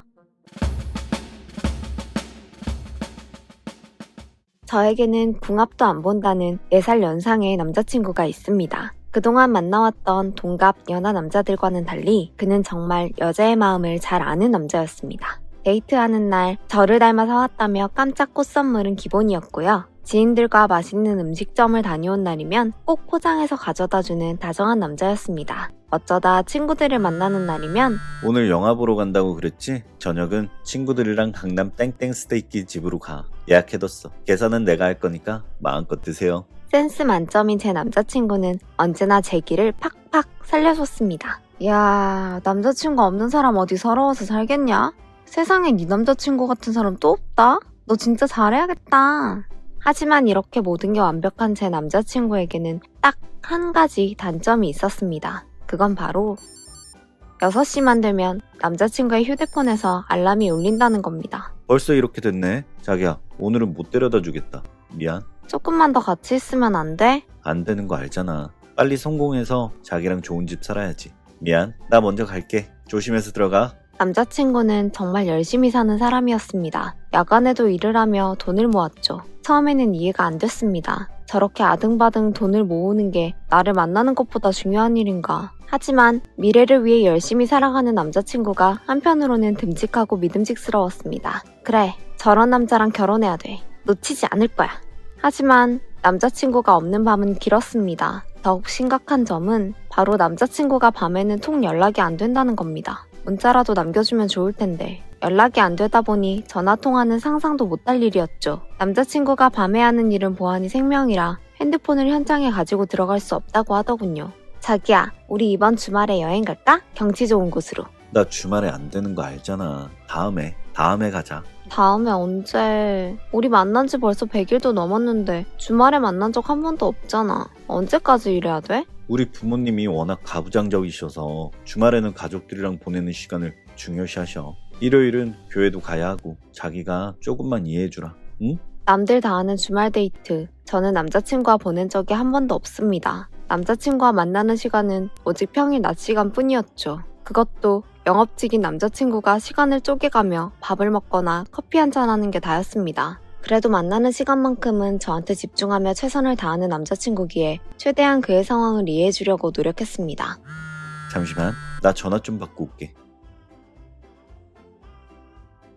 근데 자기, 전화는 왜 나가서 받아? 일적인 거라서 외부 유출이 되면 안 되는 내용이거든. 전화도 떨어져서 받고 지인들도 소개해주지 않고 무언가 미심쩍은 생각이 계속해서 들었지만 데이트할 시간도 없는 건 사실이었기에 더 이상 조를 수가 없었습니다. 그러던 어느 날 뭐라?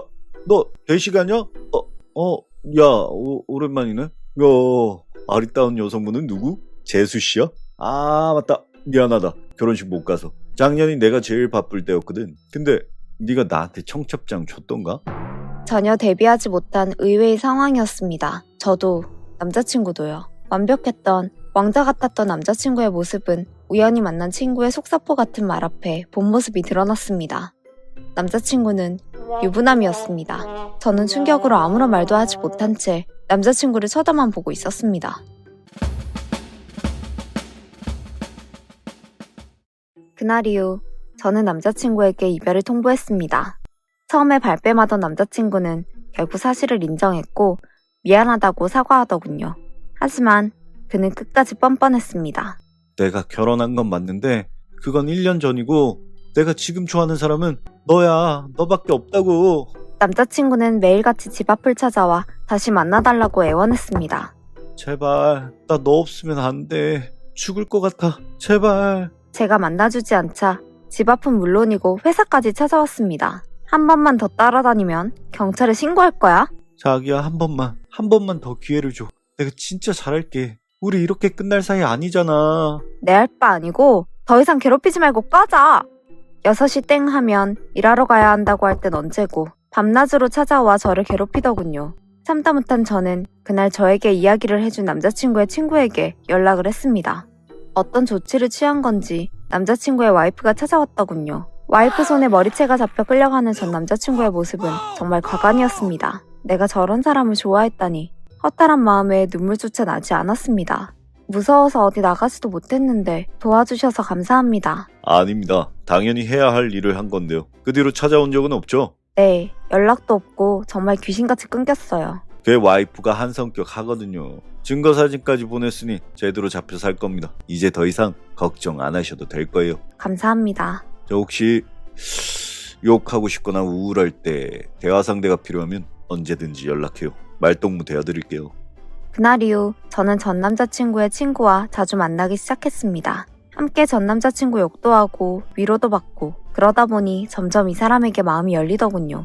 이 사람이라면 상처받은 저를 따뜻하게 품어줄 수 있을 것 같았습니다. 그렇게 저희는 연인 사이가 되었습니다. 전 남자친구와는 하지 못했던 달콤한 연애를 원 없이 했습니다. 여행도 가고 밤늦게 심야 영화도 보고 이제야 제대로 된 연애를 하는 듯한 기분이 들었죠. 그런데 아쭈, 이것들 봐라. 남의 거 뺏으니까 좋냐? 좋아? 이 사기꾼이야. 난 사실대로 말했을 뿐이야. 쪽팔린 거 알면 돌아가지. 뭐? 사실? 하, 이게 진짜 뚫린 입이라고 막말하네? 야, 그리고 넌 금방 딴 남자한테 갔냐? 줏대도 없어? 말 가려서 해. 너 지금 제정신 아닌 것 같은데 그만 돌아가. 너 같으면 지금 제정신으로 있겠냐? 나 팽치고 둘이 만나는데? 언쟁이 오고 가던 두 사람은 결국 치고받고 싸우기 시작했습니다. 그만해! 이게 뭐 하는 짓이야? 자기야, 괜찮아? 어떡해. 입술 찢어졌어. 야! 네가 뭔데 사람을 때려! 뭘 잘했다고? 유부남인 거 속인 것도 모자라 사람까지 패냐? 네가 뭐가 억울하다고 사람을 패? 뭐? 야, 나만 쓰레기야? 저놈도 쓰레기라고. 저놈도 유부남이라고. 심지어 애까지 있어. 애까지 있다고. 나보다 더한 놈이라고. 어? 저놈은 되고 왜 나는 안 되는 건데? 전 남자친구의 말도 안 되는 폭로에 현 남자친구는 아무런 말도 하지 않더군요. 그날 이후 두 사람의 번호를 차단한 저는 이사를 했습니다. 두 번 다시 마주치고 싶지 않았거든요. 똥차 가고 벤츠 온다더니 저에게는 유부남 가고 애 딸린 유부남이 왔었네요. 저 굿이라도 해야 될까요? 이제는 남자 만나기가 무섭습니다.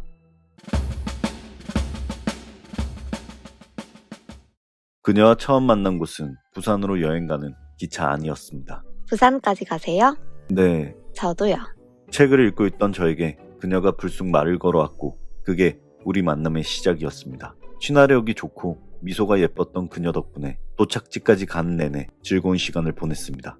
마치 제가 좋아하는 비포 선라이즈라는 영화 속 주인공이 된 것 같았어요. 사람들은 누구나 꿈꾸잖아요. 여행지에서의 로맨스. 연락처 좀 주시겠어요? 저는 부산에서 아는 사람도 없고 식사 한번 하고 싶은데. 아니요. 인연이 있다면 또 만나겠죠. 다음에 만나면 드릴게요. 우리가 운명이라면요. 이름만 알려주세요. 이름만. 제 이름과 성이 특이했기에 그녀가 저를 찾으려 한다면 찾을 수 있을 겁니다. 하지만 왠지 그럴 것 같지 않았습니다. 그렇게 그녀는 운명이라는 두 글자를 남기고 떠났습니다. 너무너무 아쉬웠습니다. 하지만 질척거리는 느낌을 줄까봐 차마 더는 매달리지 못하겠더군요. 아무튼 저와 그녀는 그렇게 헤어졌습니다. 그런 그녀를 다시 만난 건 열흘 뒤였습니다. 서점에서 책을 읽고 있는데 맞은편에 익숙한 모습이 보이더군요. 부산? 어?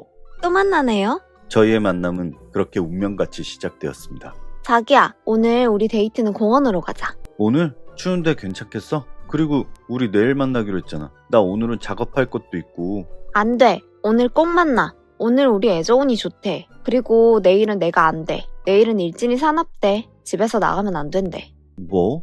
누가 그런 말을 해? 나 매일 보는 운세 있잖아. 괜한 구설수에 휘말릴 수 있다 그러니까 찝찝해서. 그런 건 그냥 재미로 보는 거잖아. 뭘 그렇게까지 믿고 그래.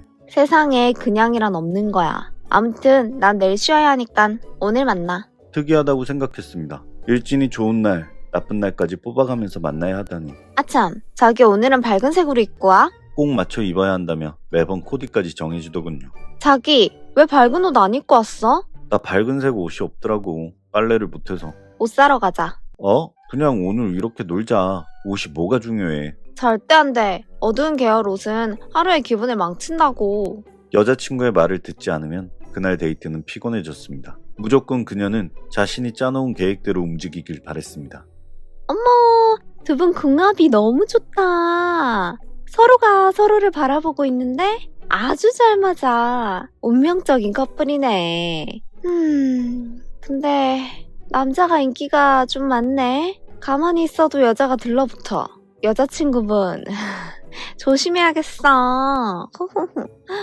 말해. 누구야? 뭐? 왜 그러는 거야? 자기 바람 피우고 있는 거 아니야? 미쳤어? 재미로 본 타로 가지고 왜 시비야? 저런 거 은근히 잘 맞아. 그러니까 행동 조심히 해. 괜히 아무 여자한테는 잘해주지 말고 자기 가만 보면 은근히 흘리고 다니는 타입인 거 알아? 뭐? 내가?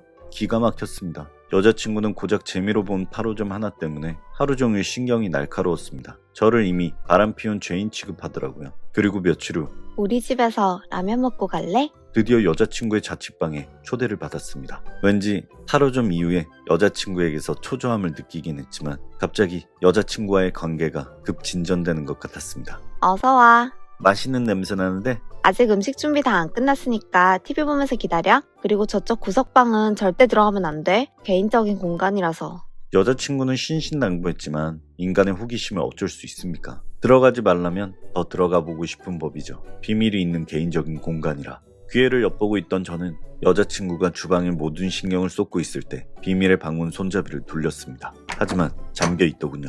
그래도 오래된 집의 방문은 100원짜리 동전 하나면 쉽게 열 수 있었기에 저는 결국 비밀의 문을 열고야 말았습니다. 이게 다 뭐야? 비밀의 방은 정체를 알 수 없는 이상한 부적으로 가득 차 있었습니다. 바닥 한가운데에는 촛불에 둘러싸인 저희 커플 사진이 놓여 있었고요. 안 돼!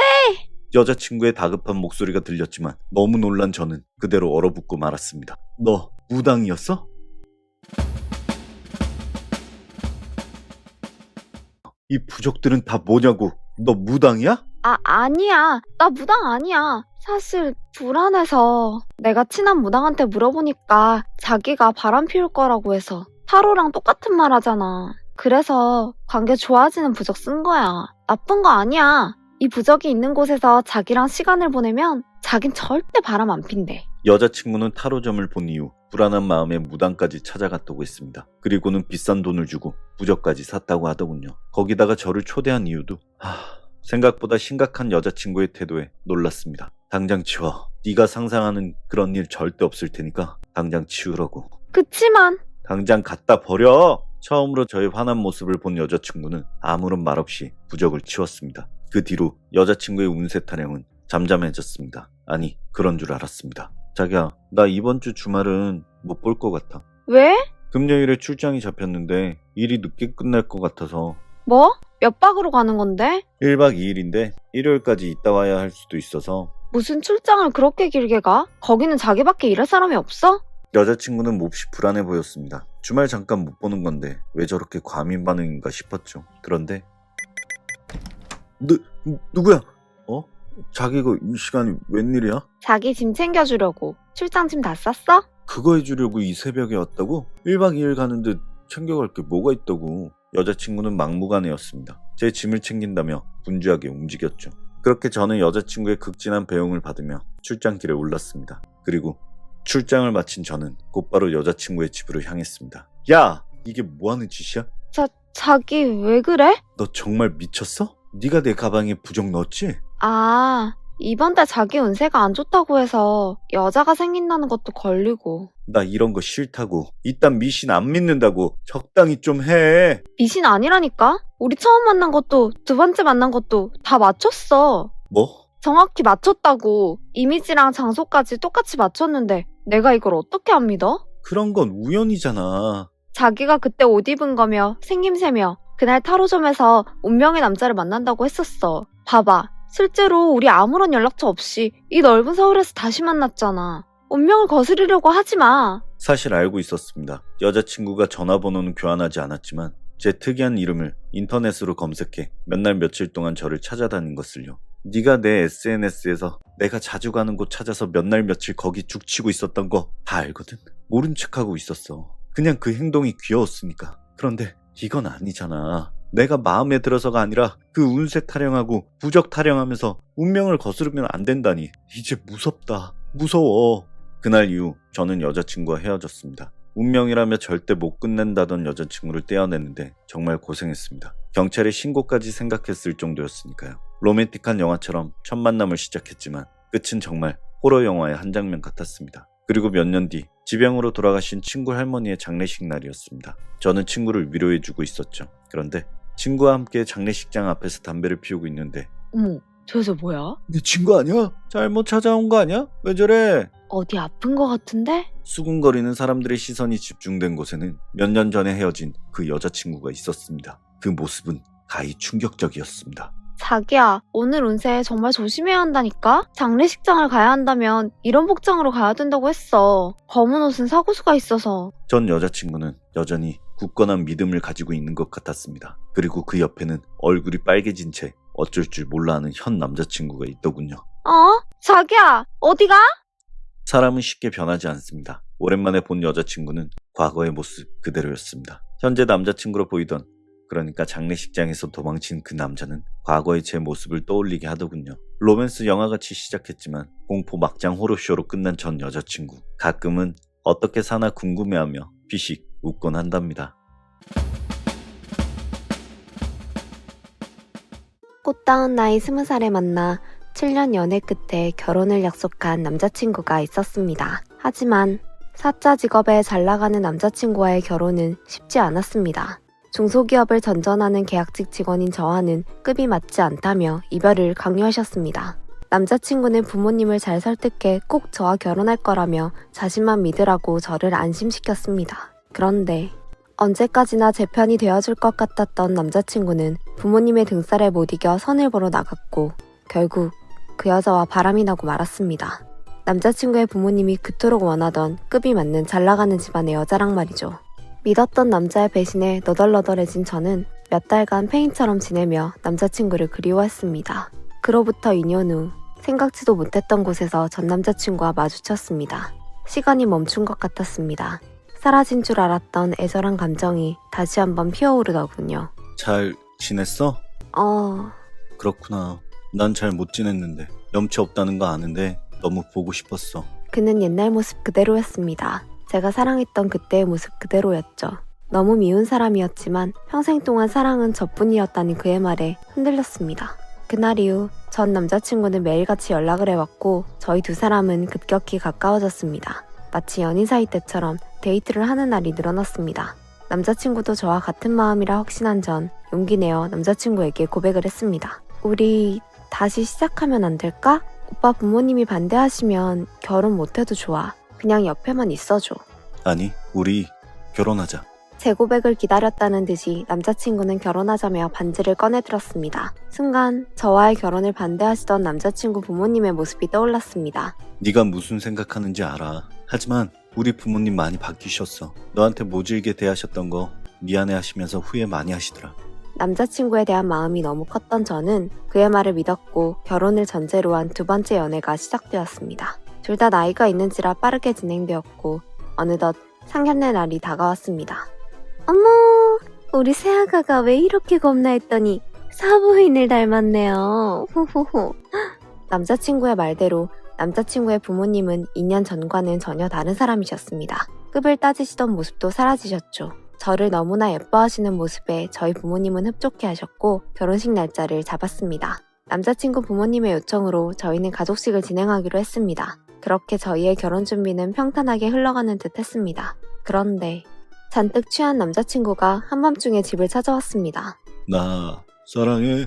왜 그래? 왜 이렇게 술을 많이 먹었어? 그럼 나한테 어떤 문제가 있더라도 나 버리지 않을 거지? 문제? 무슨 소리야 그게? 반쯤 눈이 풀린 남자친구는 저를 붙잡고 하소연하듯 자신의 이야기를 이어갔습니다. 사실 나 결혼 한 번 했어. 뭐? 너랑 헤어지고 만났던 여자랑 결혼했었어. 망치로 머리를 한 대 맞은 것 같았습니다. 애가 생겼었거든. 연달아 큰 충격을 두 번이나 연속해 맞으니 머리가 멍해지더군요. 그런데 대단한 집안의 딸이라 그런가 우리 집안을 완전히 무시하더라고. 그래도 어찌어찌 참고 살아보려 했는데 이 쓰레기 같은 게 바람이 나가지고 애를 버리고. 그래도 혼인신고도 안 했고. 지금 이 남자가 무슨 얘기를 하고 있는 건지 도무지 이해가 되지 않았죠. 아기는 친척 집으로 입양 보내려고 했는데 근데 자기야, 나 그 애가 너무 눈에 아른거려. 이렇게 보내면 나 벌 받을 것 같아. 내 새끼다 생각하고 같이 키워주면 안 될까? 제발 엄마가 돼주면 안 될까? 엄마가 돼줘.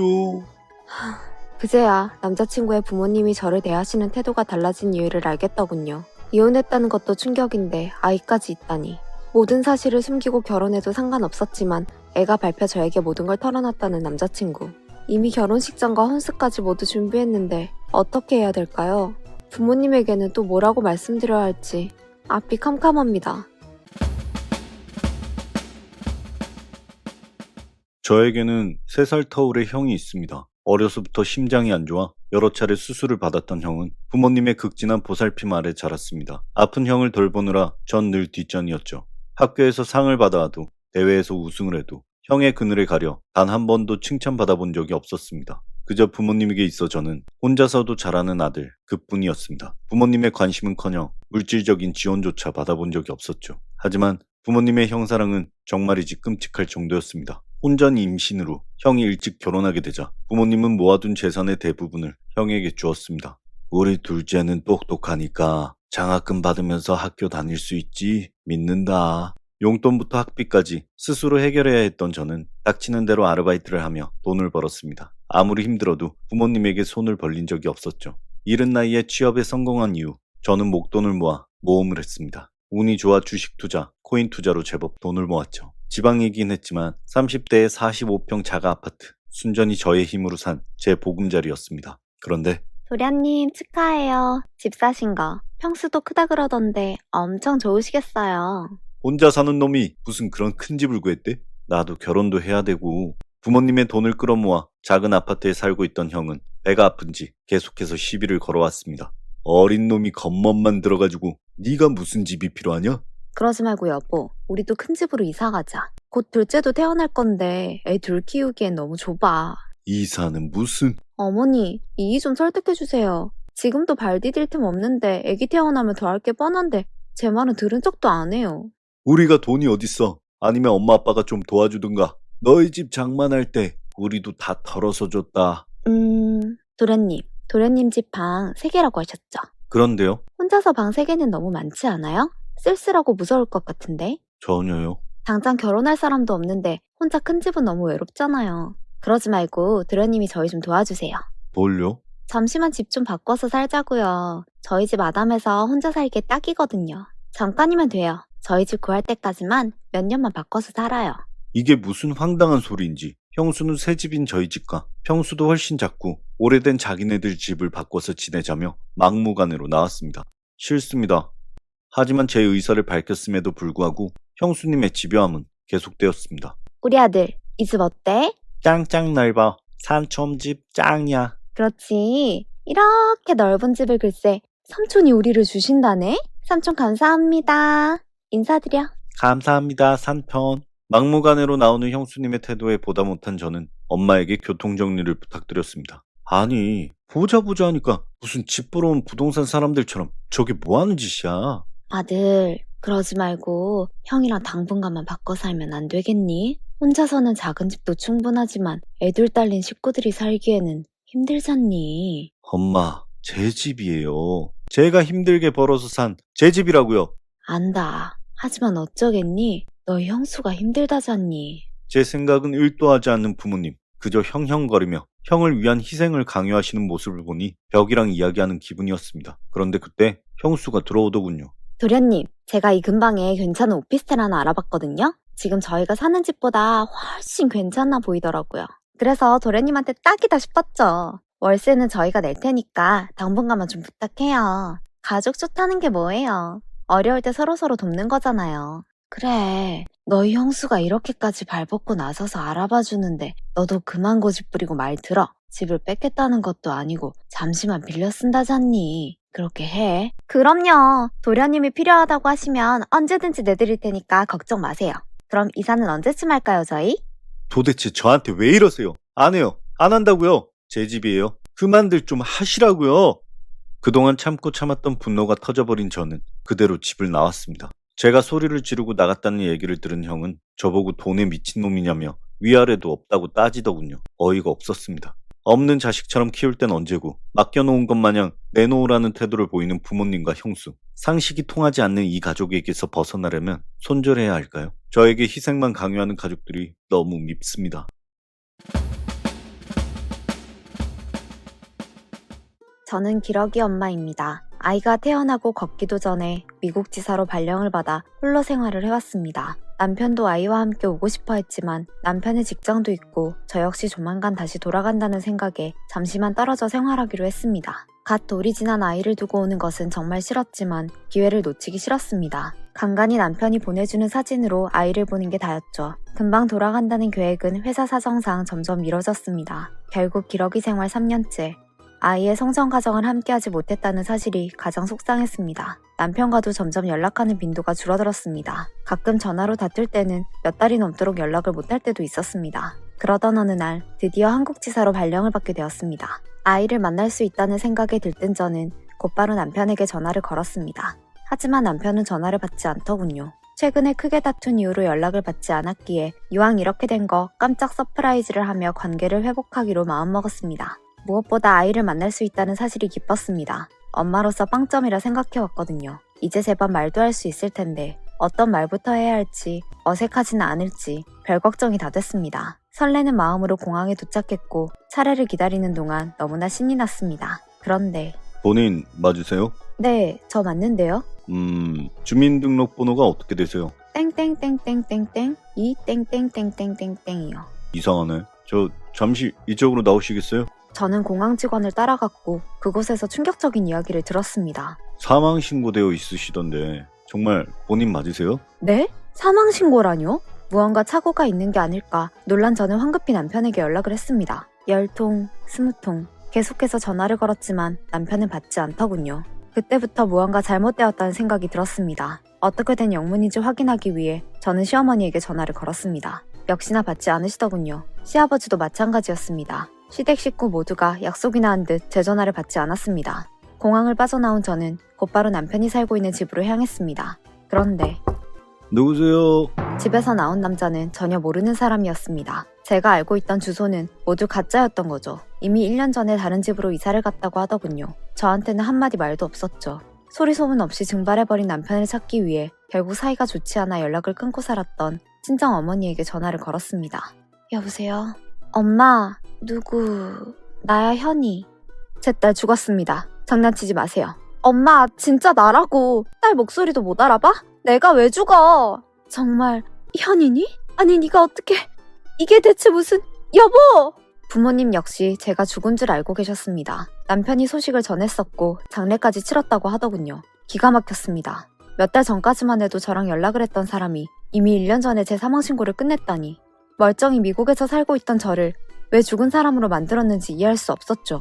곧바로 경찰서를 찾아간 저는 사망신고가 된 제 서류를 보여주며 자초지종을 설명했습니다. 본인 확인을 마치고 나서야 경찰은 제 말을 믿어주었고 남편을 조회해보더군요. 남편분은 이미 다른 분이랑 재혼을 하신 것 같은데요. 경찰이 보여준 가족관계 증명서를 보니 이제야 감이 잡히더군요. 제 이름이 있어야 할 자리에 다른 여자의 이름이 떡하니 적혀 있었습니다.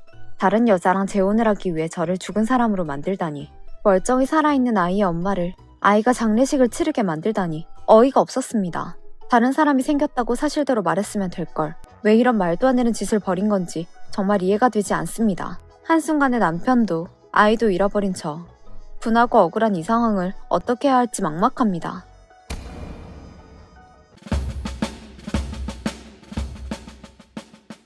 직장생활 4년차. 다니던 회사가 어려워진 저는 이직을 하게 됐습니다. 제가 간 곳은 일명 해병대보다 힘들다는 여초회사였습니다. 처음에는 텃세가 있을까 긴장을 많이 했습니다. 하지만 이곳도 사람 사는 곳, 저만 열심히 한다면 별 무리 없이 잘 지낼 수 있을 거라 생각했습니다. 저도 여자니깐요. 하지만 이 정도는 혼자 해결할 수 있죠? 내일까지 마무리해줘요. 네? 이걸 다요? 그럼 수고해요. 누가 봐도 혼자 할 수 없는 양을 던져주시더군요. 퇴근 시간이 다 된 마당에 내일까지 달라니 이건 빼박 야근하라는 소리와 같았습니다. 이후에도 과한 업무 요구는 계속되었습니다. 외부 미팅은 모두 저에게 맡기셨고 덕분에 내부 업무를 제때 해결하지 못한 저는 매일같이 야근을 했습니다. 이뿐만이 아니었습니다. 막내라며 비품실 청소를 혼자 맡기더군요. 솔직히 어이가 없었습니다. 왜냐하면 저희 회사에는 청소하시는 분이 따로 계셨거든요. 이건 고의적인 괴롭힘이 분명했습니다. 괜찮아? 네, 혹시 뭐 찍힌 거 있어? 요즘 업무 몰빵 시키는 것 같던데. 저도 모르겠어요. 수다 떨 시간에 일이나 하지. 내가 너무 일을 적게 줬나 봐. 그러게요. 우리랑은 말도 안 섞더니 남자들만 상대하나 봐요. 남자 직원들과 친하게 지내는 제 모습에 괴롭힘은 더욱 심해졌습니다. 결국 저는 괜한 트집이 잡힐까 남자 직원들과도 멀리하기 시작했습니다. 그러자 아까 봤어?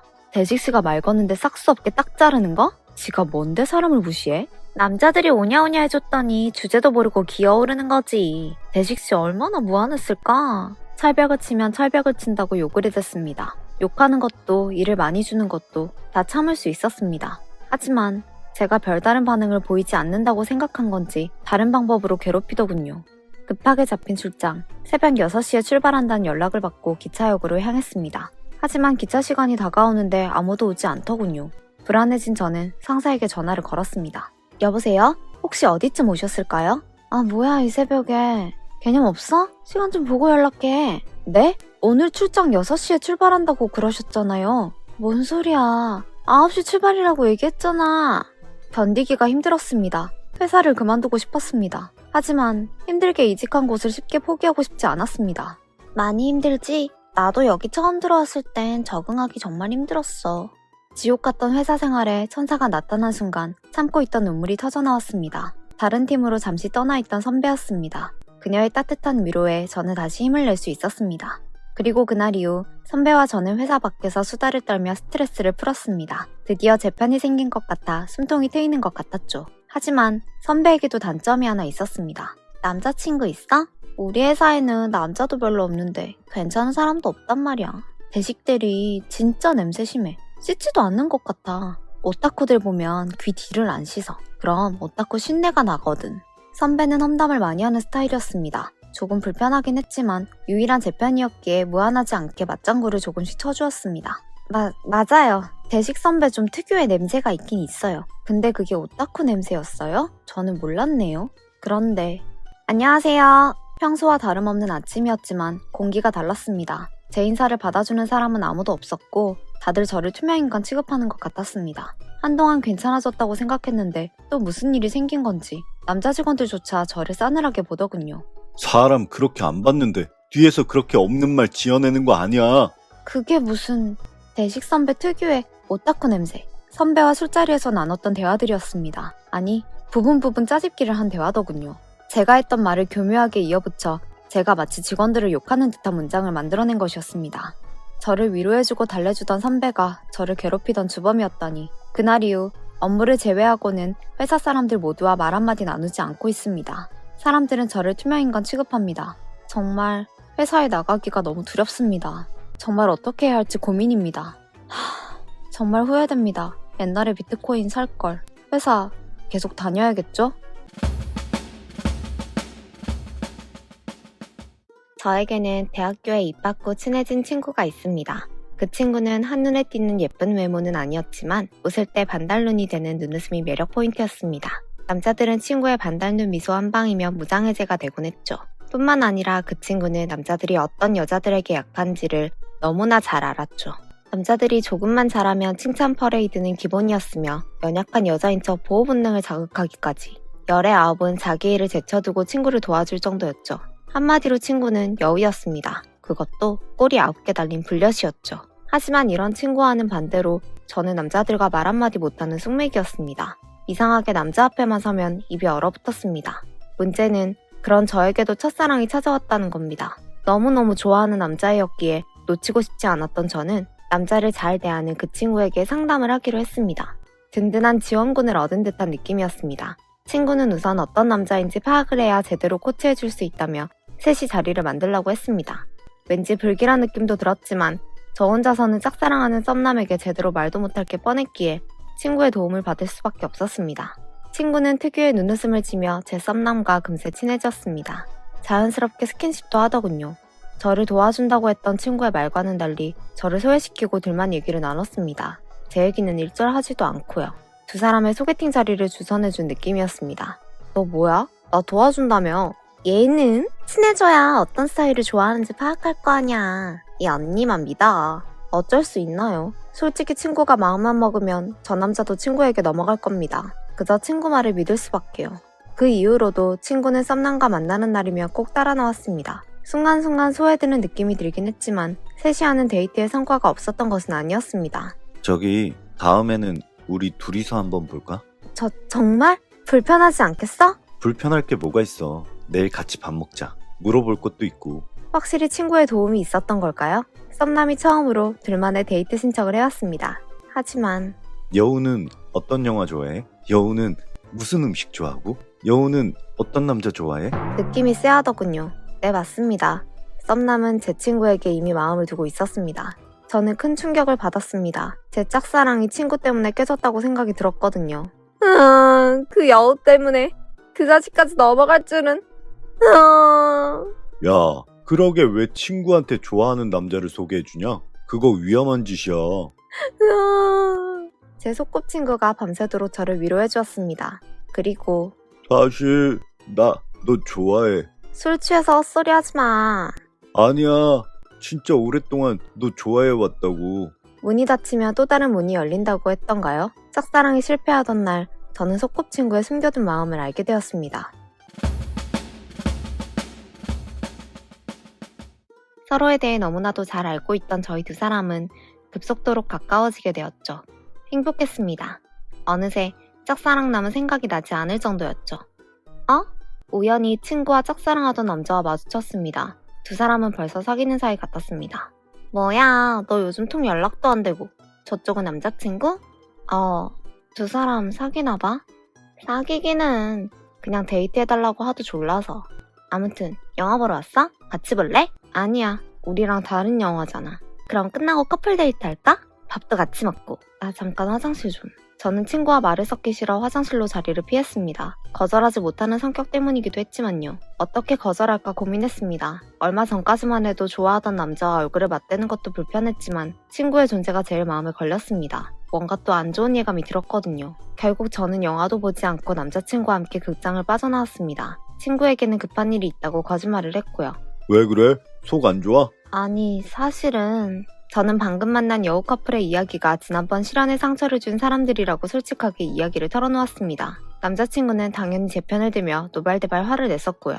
그래도 좋게 생각하자. 그런 쓰레기들이 있었으니까 자기랑 나랑 이렇게 연인이 된 거잖아. 자기야, 저는 저를 응원해주는 남자친구에게 큰 감동을 받았습니다. 그리고 그날 밤 저는 연인으로서 한 단계 더 발전하는 시간을 가져도 되겠다는 확신이 들었습니다. 하지만 그런 저의 마음도 모른 채 남자친구는 저를 지켜주겠다며 집에 일찍 보내더군요. 집에 급한 일이 생겼다고 서두르는 남자친구를 저는 더 이상 붙잡지 못했습니다. 집에 도착한 이후에도 믿음직스러운 남자친구의 모습이 눈앞에 아른거렸습니다. 하지만 집에 도착하면 연락한다던 남자친구는 아무런 소식이 없었습니다. 결국 참지 못한 저는 남자친구에게 전화를 걸었습니다. 여보세요? 이거 내 전화가 아니네. 미안. 집에 급한 용무가 있다던 남자친구의 휴대폰을 누군가 대신 받았고 그 목소리는 분명 여우 같은 친구의 목소리였습니다. 야! 너 거기 어디야? 어디 있는지 말 안 하면 진짜 죽여버린다! 남자친구는 여우 친구의 자취방 근처에서 술이 떡이 되도록 취해 있었습니다. 그렇게 철석같이 믿었던 남자친구가, 그렇게 철석같이 믿었던 내 사랑이 또다시 오해하지 마. 내가 너 남자친구랑 너랑 잘 되게 해주려고. 애꾹. 야! 다 죽여버릴 거야! 알고 보니 극장에서 제가 화장실을 갔을 때 몰래 자기의 전화번호를 전해줬다고 하더군요. 남자친구는 제 앞에서 쓰레기라고 욕했던 제 친구를 저 몰래 만나기 위해 저를 집에 일찍 보냈던 거고요. 제가 좋아하는 남자들에게 접근해서 뺏어버리는 이 못된 여우. 손절했습니다. 제 앞에서는 여우 같은 친구를 쓰레기라고 욕하고 저를 위로해줬던 소꿉친구 남자친구와도 끝내버렸습니다. 결국 여우 같은 친구와 소꿉친구 놈도 잠시 사귀다가 헤어졌다고 하더라고요. 정말 친구는 제 남자친구들을 좋아했던 걸까요? 아니면 제가 잘 되는 게 싫었던 걸까요? 야! 이 남자의 미친 여우 같은 계집애야. 너보다 더한 바람둥이 만나서 확 인생 꼬여버려라.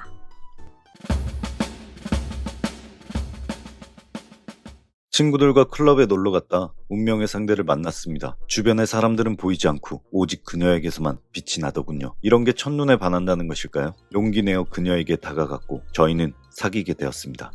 좋아하는 영화 장르도 좋아하는 작가도 너무나 잘 맞았습니다. 사람 많은 장소보다 산책하는 걸 좋아하는 것까지 정말 이렇게 취향이 잘 맞는 사람이 또 있을까 싶었죠. 여자친구와 저는 정말 천생연분이라고 생각했습니다. 서로가 너무 잘 맞았던 저희는 연애하는 동안 싸울 일이 없었습니다. 이게 바로 안정적인 연애구나를 실감했죠. 그런데 뭐? 나 다른 남자도 만나보고 싶어. 그녀의 말에 망치로 한 대 맞은 것 같았습니다. 헤어지자는 걸 돌려 말하는 건가 싶더군요. 자기가 좋아. 근데 한 사람만 만나는 거 너무 답답해. 자기한테 구속되어 있는 기분이 들어. 그게 무슨 말도 안 되는 소리야? 서로의 사생활을 존중해주며 여자친구에게 집착한 적이 없었던 저는 너무 억울했습니다. 그런데 여자친구의 말도 안 되는 요구는 계속되더군요. 자기 말고 다른 사람이랑도 만나보고 싶어. 근데 자기랑 헤어지기는 싫어. 그러니까 우리 서로 각자 다른 이성도 만나보자.